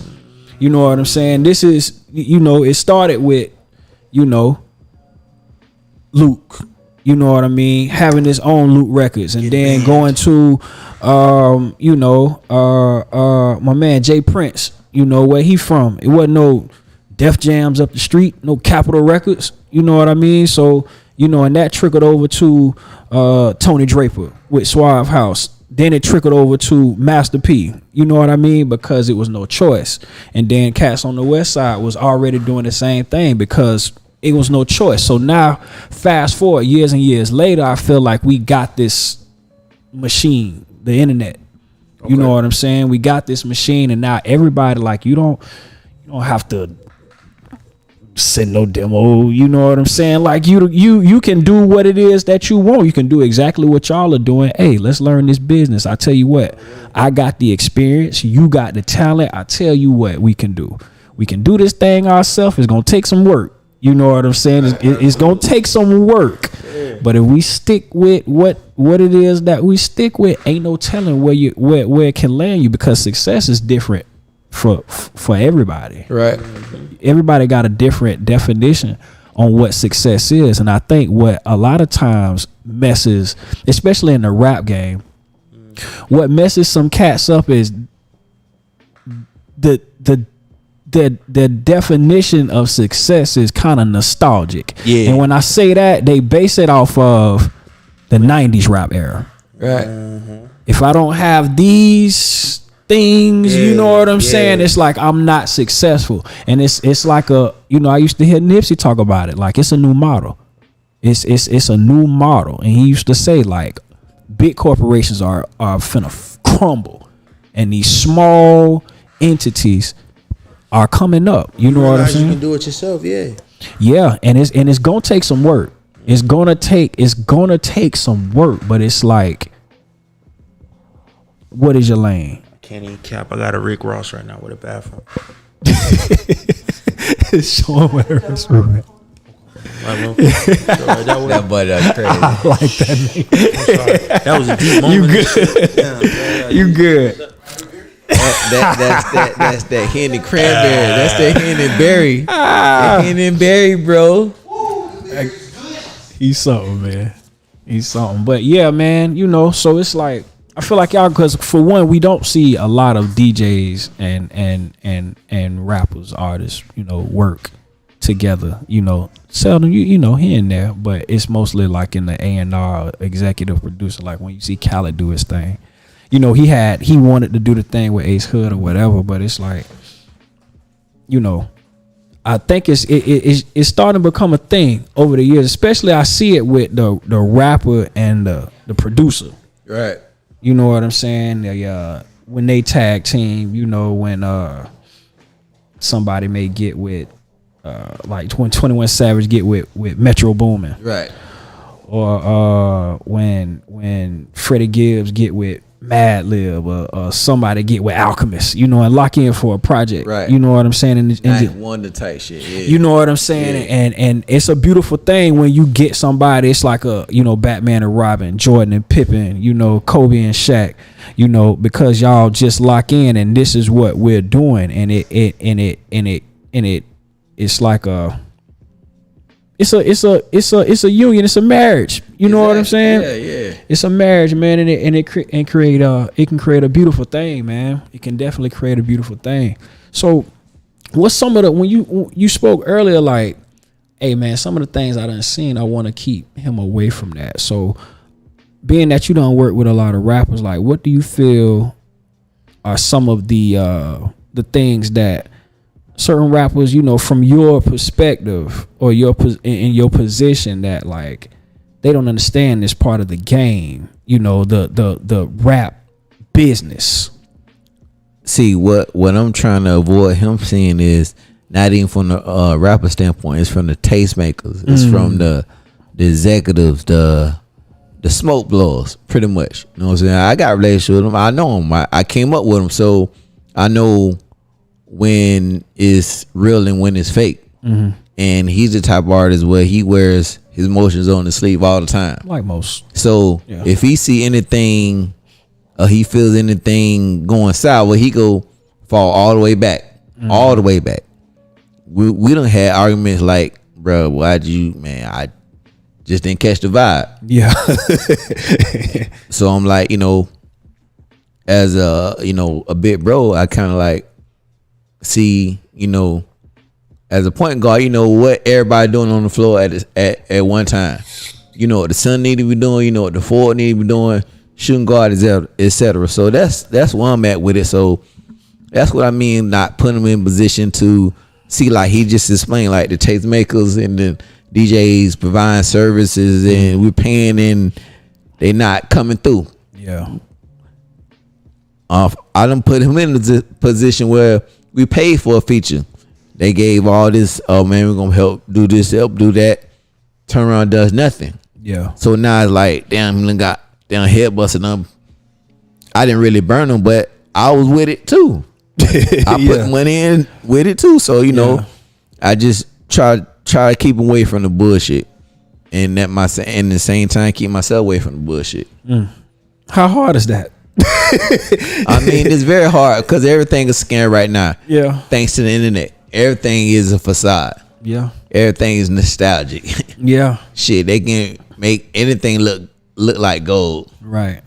So you don't know it's real or fake, really. So that's why we just stay amongst each other, because it took years for us to gain that trust. So you know what I'm saying? So that's where that with, you know. What's some of the shows y'all done did outside of the area, man? Like, what's some of the best shows or some of the wildest shows? Like, damn, what the fuck? When I took him to South by Southwest. Word, speak on that. And he performed on the My Mixtape stage. He performed Chop Shop for the first time. That's when. What the reaction was? Oh, the reaction was dope. Yeah. Yeah, first time dropping it. It was me, him, Swift. We all went out there because Swift did the beat. Hung out, My Mixtapes hit the stage, and they fucked with it. Yeah. Yeah. You had a stage out there? With My Mixtapes, yeah. Word. Yeah. You still do HB Week? I mean, next year I'm doing it. You know, COVID kind of. Yeah. And then when my mom passed, and that was really dedicated to her and her foundation. But next year I'm bringing back. We're doing a destination though. We gotta have a passport. We hanging out. Speak on that, man. So I see you done got into the travel. You travel agent. Yeah, man. Everything I do, I try to make it make sense. So like the whole point guard situation, everything I do ties together, from the wine to the music to the travel agency to even me working at Enterprise. Hey man, you need a rental car to get around. Yeah, to travel. Yeah. Need a travel agency to book a room. We got that. So we just pretty much building everything from within. So we don't need nothing. Man, you can mess around and shoot you a video in an exotic area, boy. He gotta get his passport. Get your passport. Hey man. What they said, they got monkeypox now. I be chilling, bro. They get monkeypox. I be trying to stay out the mix. I went to New York, New Jersey, bro. Hey, man. Yeah. New York, New Jersey, bro. But listen, y'all gotta do something about that trash from the corner, bro. That shit be tripping. It's bro. for real, like it's that. It's real mice, rats, prairie alley dogs is what I call them. Dogs that's in the alley, them big ass rats, bro. Just left the Chinese spot. They ain't got no dumpster. No trash. I ain't going to China. I ain't going to China. I ain't going over there. You say going over there. Man, listen, bro. But that's a hell of an advantage that y'all have. Just at your expense. You know what I'm saying? As far as like just from just telling me that. And I'm thinking like from the artistry standpoint. You know what I mean? When it come to like creating content, like you can fuck around and end up like Speaking of that, he's stubborn. Well, it depends on the situation. Yes. Yeah, he can definitely stand on this squad. So when it come to like, come on, Bane, like we need to do X, Y, Z, and Bane. My thing is he won't even comment. Like you send him a text with a beat, he don't reply. So I already know they ain't it. They ain't the beat. Yeah, that ain't it. They ain't it. He don't reply. Yeah, he don't really talk when. I don't want to say it's bad, or I don't want to say I can't do nothing with it. It's just I can take that. I can't do nothing with it. Now when it comes to that, saying anything at all. Now when it comes to that, like, have you sat on a beat? Have you sat on a beat for like a long ass time, and like at the time, like I wasn't feeling it, but then you might come back to it like 6 months later, maybe even a year. Oh, that beat's gone. It's gone. It's gone. It's happened. Oh, it's gonna happen. It's happened before. Yeah. And then he like I sent him a beat before, and like he wasn't feeling it. Then a couple months later, I done did something to it. Somebody else do like, bruh, it's hard now. I'm like, bro, I said this to you like months ago. Have you ever got a beat from somebody that you wasn't feeling, and then somebody else did something to you? Like, oh damn, that was kind of cold. Nah. I mean, I had records that I done did, and then another dude done jumped on it, and I ain't had nothing to do with it because the business one, right? But that just is what it is. Like, I got a record out now, 1,000, but I know for a fact, like the producer sent it to Rez Deshawn, and Rez Deshawn got a record with it with the same beat. So okay, stuff like that. It happens. It happens. It happens. It is what it is. It is what it is. Speaking of track, we can go to one of my lead singles called "Good Love." It was a track that he jumped on years ago. Just laid the hook. Swift did the beat, and I'm like, bro, what are you finna do with this beat and hook? I think I'm finna send it to you. Did I send you one of them? It's off the Supply and Demand 2 project, so it's the second track, "Good Love." All right, so let me know when you got to pull it up. All right, so I tell you what, let's we gonna take a little break. We gonna play another one of the tracks from Supply and Demand 2. And who on this track? C-Bane on the hook, and Maya Ray, she's a female artist from Tampa.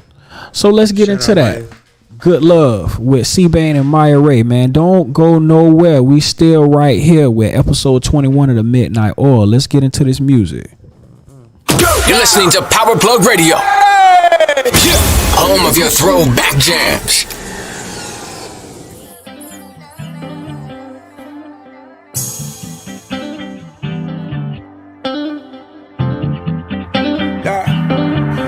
Why you playing Coco, all ya?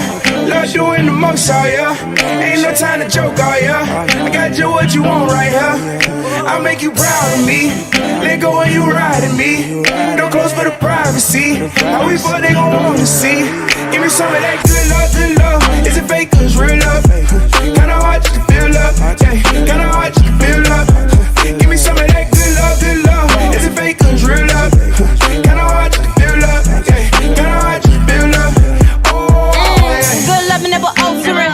Real life bitch, let me show you what I'm offering. I like you, but I ain't tolerant. All the games you be playing, little boy, like Solomon. Take your breath, need oxygen. Niggas at my door begging like I'm working Metropolitan. Super bad, yeah, solid 10. How these niggas and they feelings like nigga don't call again. Maya Ray be the biggest. Showing love, get you cute, least you know I want the realest.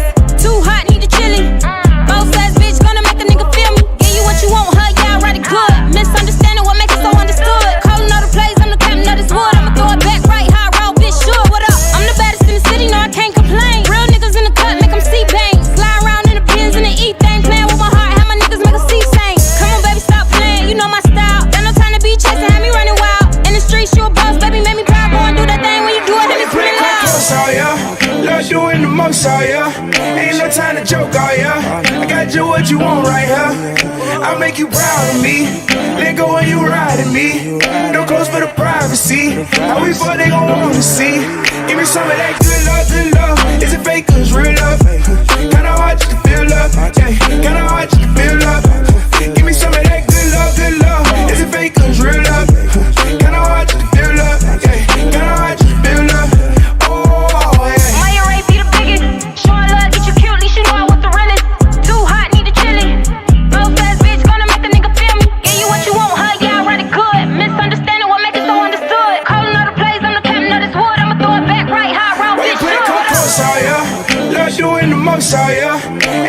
a joke, oh yeah. I got you what you want right here. I'll make you proud of me. Let go and you riding me. No clothes for the privacy. How we fuck, they gon' wanna see. Give me some of that good love, good love. Is it fake or it's real love? Kinda hard just to feel love. Yeah, kinda hard just to feel love. Give me some of that good love, good love. Is it fake or it's real love? Kinda hard just to feel love. Yeah, kinda hard just to feel love. Oh yeah. You're listening to Power Plug Radio.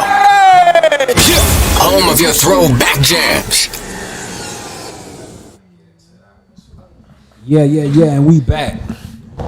Episode 21 of the Midnight Oil.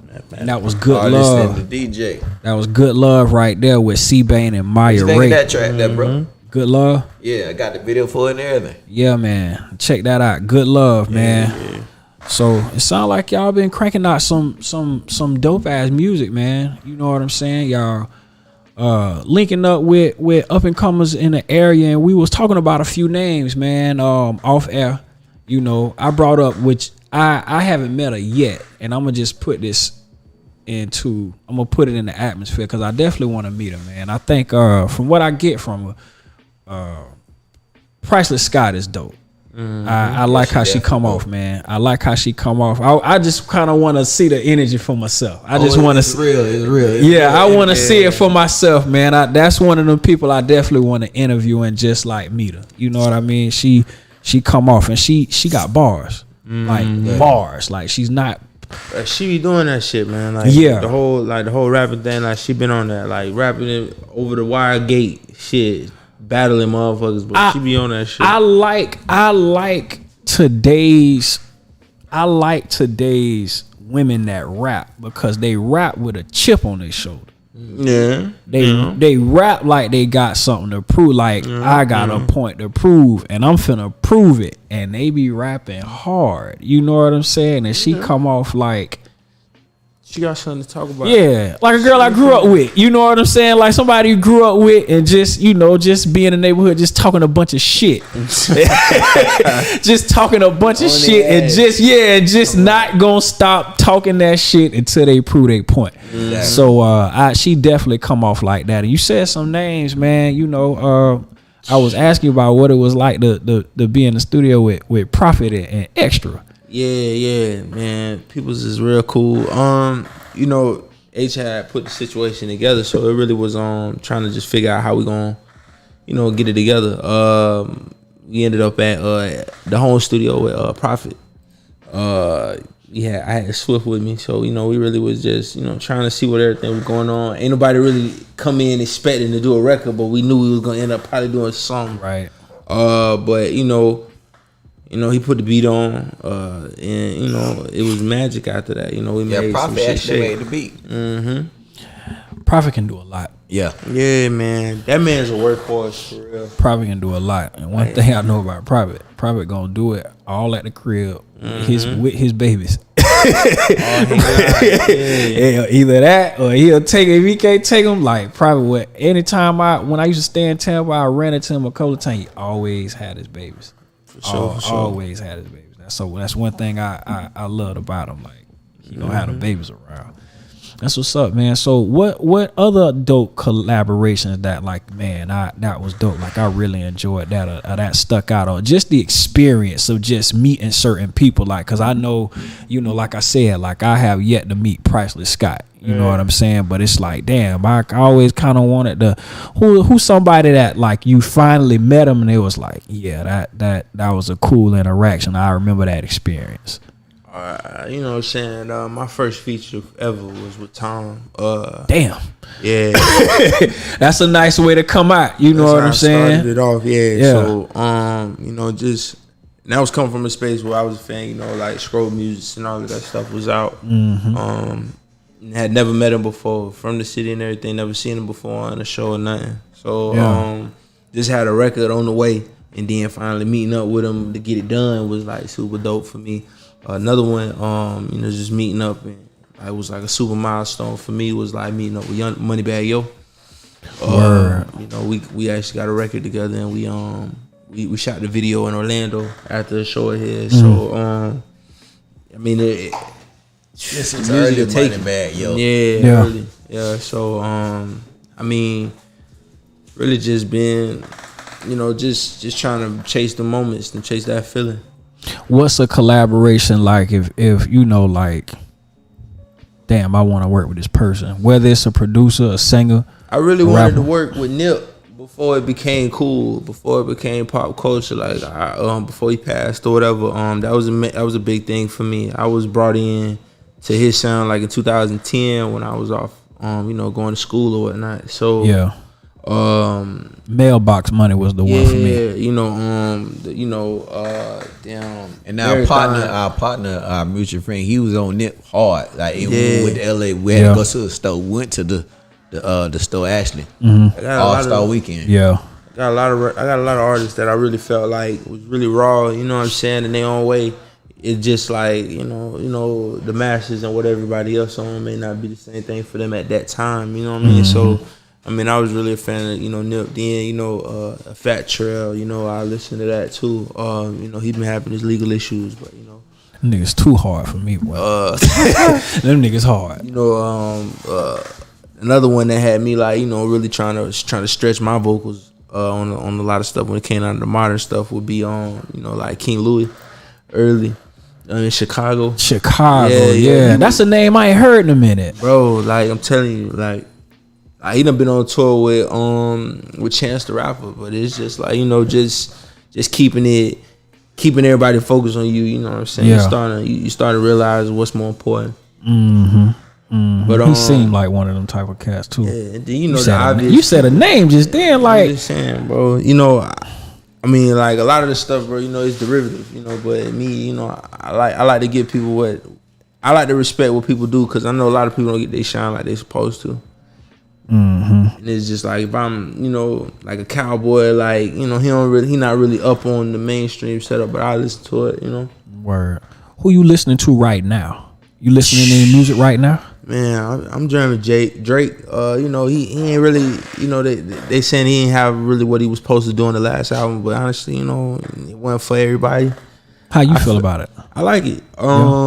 You know, I done listened to a Kanye West album. It's been mostly instrumentals. You know, he done at least named it a dance record. You know, he what I mean? Definitely came out the gate, and so, it's under the dance category. You get what I'm saying? So I mean, you can't hate on the man for doing good business. Like, that's good business. You know what you was trying to go, and you dropped in the proper place. Like, you can't, just because he ain't killing enough people in this album, or he ain't threatening enough individuals. You know, like, you can't. Why are you upset about it? I ain't gave it a listen yet. I listened to a couple of songs. Whatever you do, don't listen to it with driving. Please don't. I'm gonna fall asleep. Yes. Yes, bro.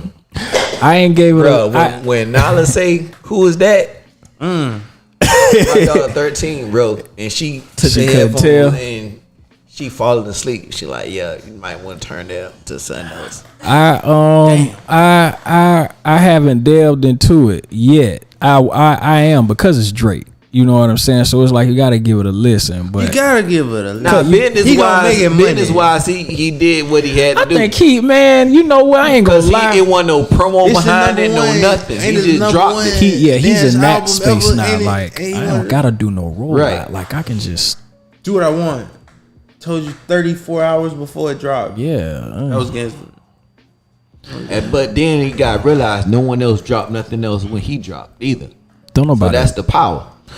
Listen, man, unless you a Beyonce or somebody like that, which also too, like, I don't know now. It does.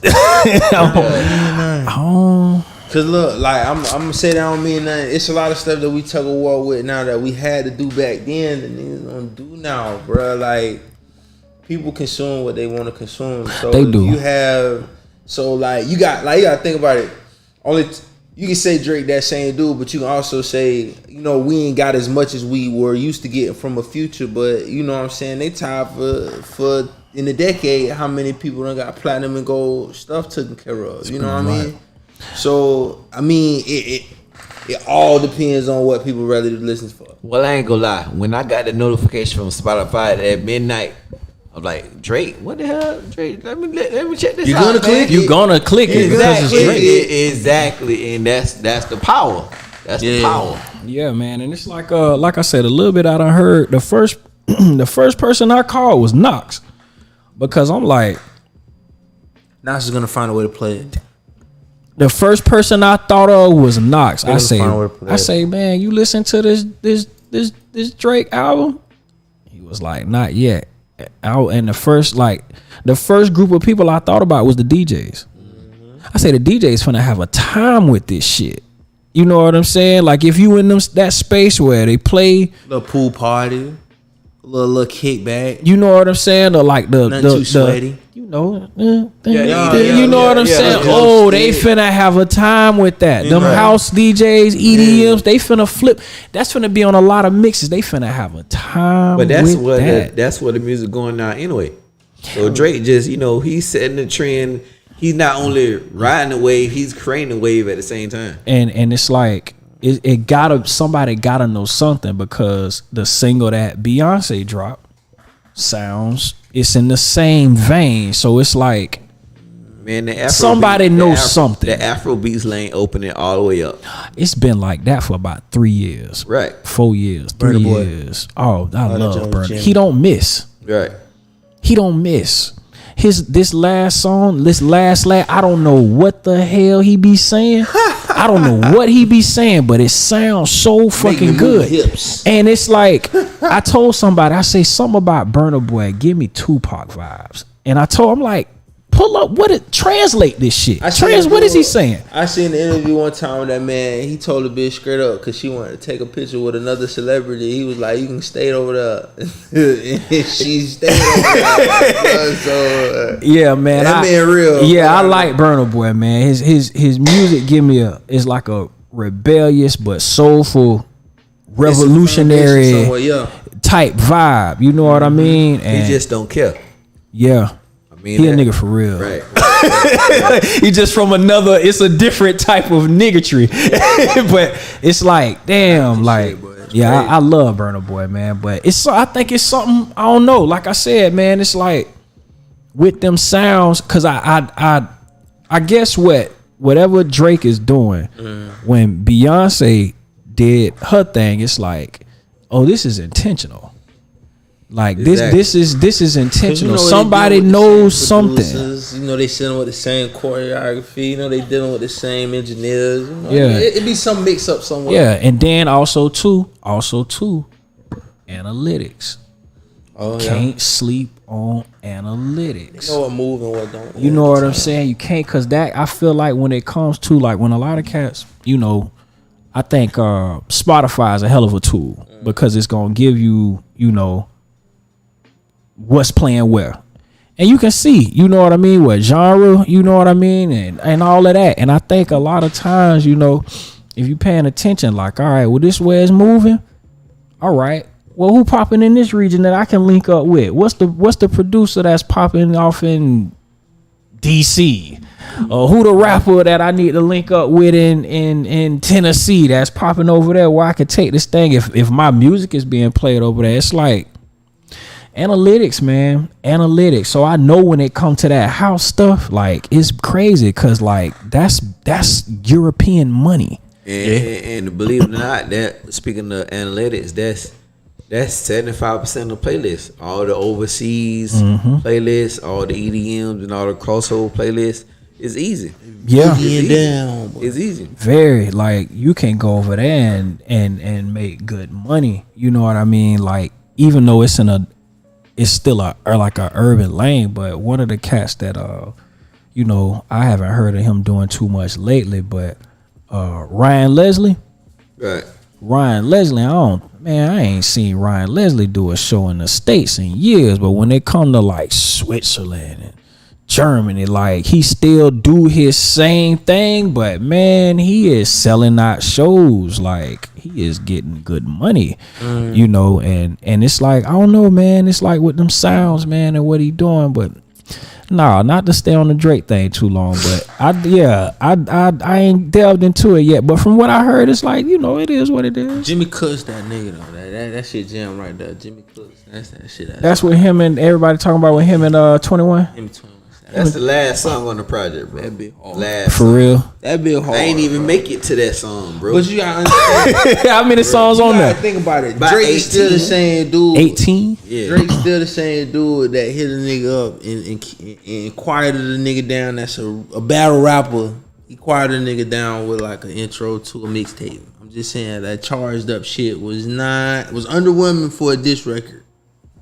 But goddamn it, we was jamming that shit like it was supposed to be. Now? We ain't talking about Drake. You know what I'm saying? It is what it is. You know what I'm saying? I'm just, Drake ain't getting on the midnight over, man. Drake could be on the midnight. Hey, we be talking about, we just be talking about shit. No, I feel you. I wouldn't be surprised if your DJ ran a couple Drake songs in the mix. Cause it's that vibe. Done. It's that vibe, yeah. You know what? I'm gonna be honest with you, Don.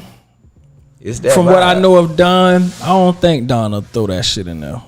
Damn. I don't think Don will throw that shit in there. She a Jeezy type? No, Don do a lot of soul. I heard her mix. She played Yeah, it was she can do a lot. what record was it? I'm like, hold on. That's some. She had what's the interesting dude music. name? Dooms. MF Doom. Yeah. Yeah, Don know a lot, but I don't know if Don will throw that. I don't know. She'll find, if she did, she'll find a funky way to incorporate it though. But Don can do some shit, man. Yeah, man, I've been on I ain't gonna lie, I be going on these kicks when it come to music. I found the Frankie Beverly and Maze song I ain't never heard called You. And I like to send people, especially my DJ or producer homies, beat making homies, like, hey, I send them some shit. Just chop that shit up. You do that like sometimes, like you'll find like songs be like, hey, chop this shit. You like samples? Not on the business tip, nah. I get it. I got a record I'm working with right now that they got a sample in it that we trying to make sure everything cool for, but it's a lot of tape. Yeah. A lot of tape. Yeah. Word. But I definitely, they getting around it now with the VSTs and stuff with, even with the last couple of records like Future and Drake done took part of or whatever, they got reminiscences of songs that be current, but it's just that VST, it work a little better. It's easier to talk to them because, the old folks done been scarred. So like talking to you, bro, like it's a disconnect, dog. talk about the disconnect, man. Like, what's some of your experiences, man? Like, cause it sound like it's just you done said it like several times about it's the disconnect. a barrier that we really need to push through. Like, it's a lot of cities that's doing better than us right now, bro. And we doing monetary. You think so? Yeah, bro. Like, it's a lot of shit that we got going on in the city that's big, bro. Like, we got movies dropping, we got artists that's getting signed and doing big shit and trying to do big shit. It's a lot of stuff that's moving around. It sucks that we just in a city, we in an area that's pretty much a melting pot. We got Netflix specials and shit. Nobody, and they ain't even selling houses in the area. You know what I mean? It's just a lot of stuff that we shooting ourselves in the foot and not saying nothing about it just because the norm of who getting paid and who ain't. It come off as complaining or crying or not working hard, but in all actuality is they fucking us. And it's real deal. Like, we gotta stand up on it at some point in time. Like, it's some people who standing up and doing what they gotta do, and it's other people they getting took advantage of. But it also slows the process down for the growth in general. So I mean, I've heard stories just people trying to come together way back when and trying to just get behind artists and move where they supposed to the way that we can have a Chicago scene, or we can have an Atlanta scene, or a New York scene, or a Miami scene, or a Jacksonville scene. We done been to BET, and we can't say we got a scene for real. You get what I'm saying? Is the scene? Do you feel like? But what's the scene mostly made of, or who's in control of the scene? Because I know for a while, like we were saying earlier, it was radio. You know what I'm saying? Nah, but now we in our space. It's now platforms in general. now we done moved into the It's independent platforms. platform space. So it's like, do you feel like HeadBussa, you feel like the DJs still have control, or do you feel like the artists have so much power and resources now to where do you really even need a DJ? That's a yes and no. For the simple fact, with all the outlets out there from DistroKid to CD Baby and TuneCore and Symphonic, artists can pretty much unite, man. They can put their own music out and build their own fan base because no one's listening to commercial radio. No one's really going out to the club no more. Everybody's listening to playlists or what's popping. Everybody looking for the new thing. Everybody on social media. So you got TikTok, Snapchats, all the outlets that get your music heard besides the DJ. And, you know, like I say, the value of a DJ is going down now. So there's no real DJs that's tastemakers that's playing new music. Breaking records because Right, TikTok finna beat you to it. Right. They're playing all the music that people hear on TikTok and that's popular on the internet instead of going against the grain and playing something that they believe in. But at the same time, from a DJ standpoint, DJs don't invest in records, like, because it's the disconnect between the artist and the DJ. So some artists may feel, okay, I poured into the DJ financially, and DJ ain't provide his services best, so now that's a scarred relationship. So now that artist tells the next artist, don't fuck with this guy.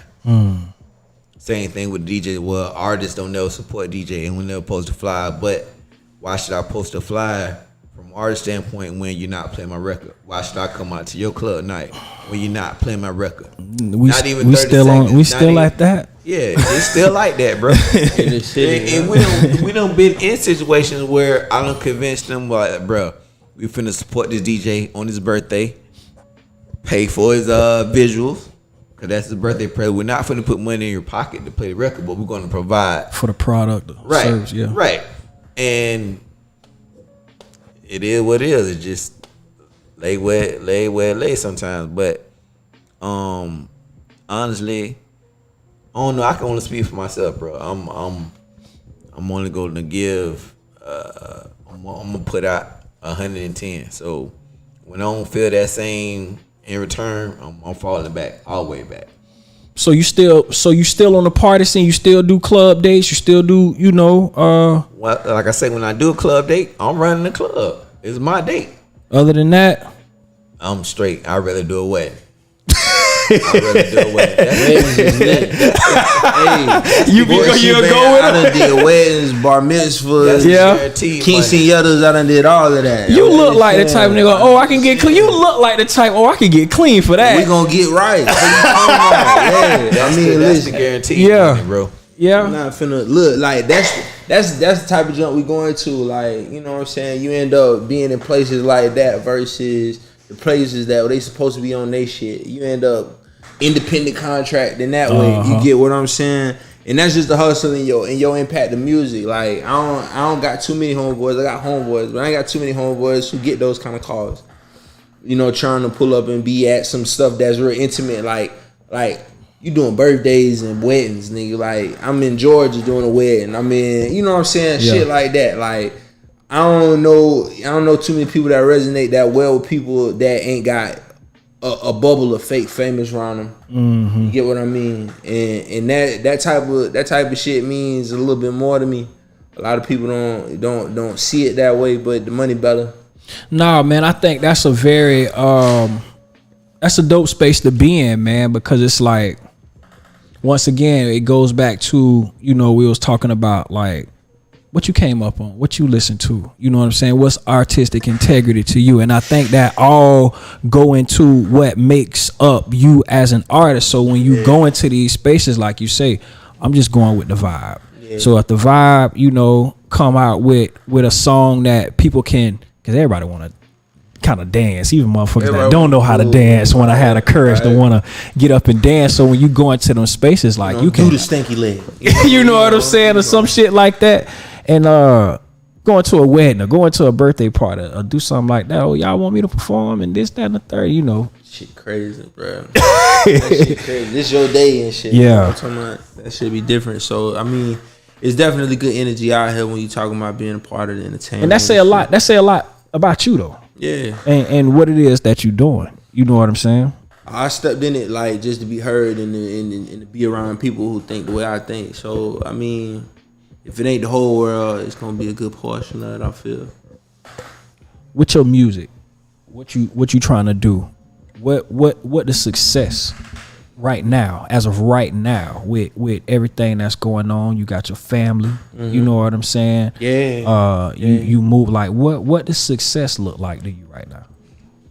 You know, house in the garage, you know, little project caught to work on with son, you know, I really just been able to drop shit and go whenever I feel like it. You know, being able to have that free space to create. I think that's where a lot of the times people get to extend into, you know, making that choice on, you know, spiraling into some bullshit or really flourishing. You know what I'm saying? So just having that free time on hand. You know, as humans, we need a lot of stimulation. HB, what is success to you? Because I know you done seen a lot of successes. You done had, you know, I'm pretty sure you done took a lot on the chin too. But as of right now, where you're at, like, what do you see? What is success to you? Like, hey, that what we just did, that was successful. On to the next thing. Really like what he said is pretty much getting up in the morning when I want to. Going to bed when I want to. No restrictions on life. Yeah. Pretty much that's when I feel like I've succeeded. So, Financial freedom. yeah. I mean, not the richest thing, but financially able to move like how I want to move. I want to step on a nigga neck. And that's success for me. I think we all kind of sort of doing I mean, that. I don't care about stepping on my neck. Long as I can wake up. Incidentally stepping on necks.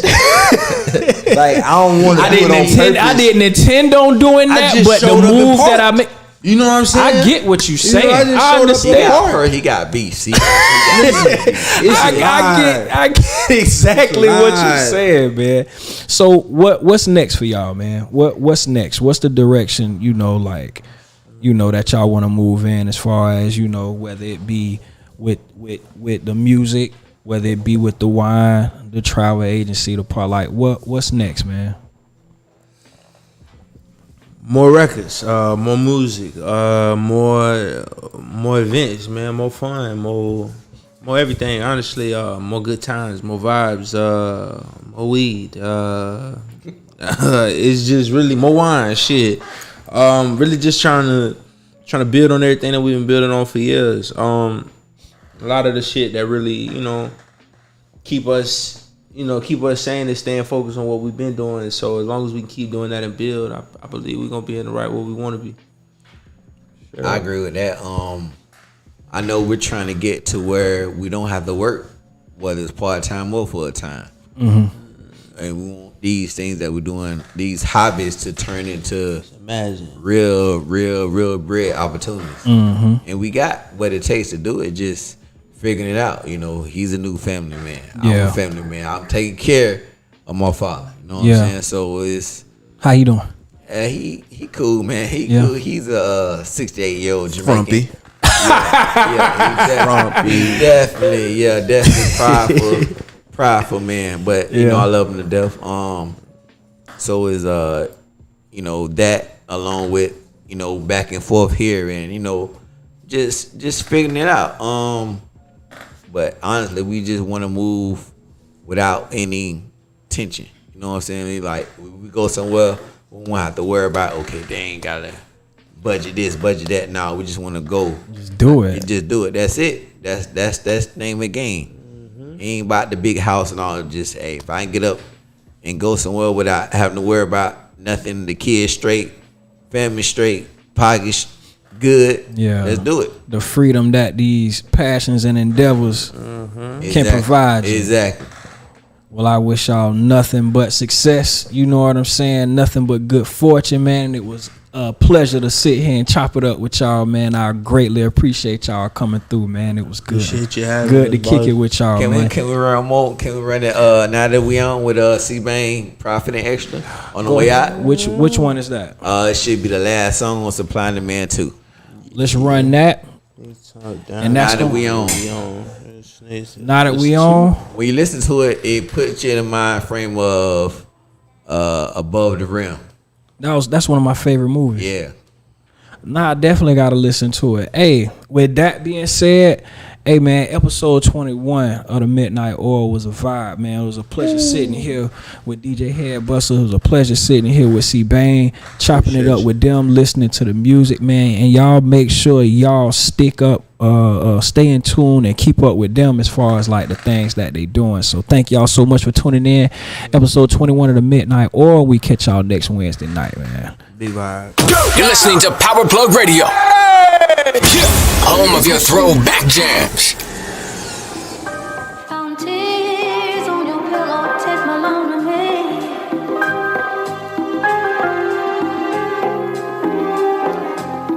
What'll I do? How do we on, Whoa, Mr. Cranker. now that we on. Nigga talk down now, now that we on. Tell the snakes stay from round now, now that we on. Pray the Lord just save my soul till the day I go. All my dogs know with me. I can't cry about it. I can't cry about it. I can't cry about it. I can't cry about it. I can't cry about it. I can't cry about a loose bitch.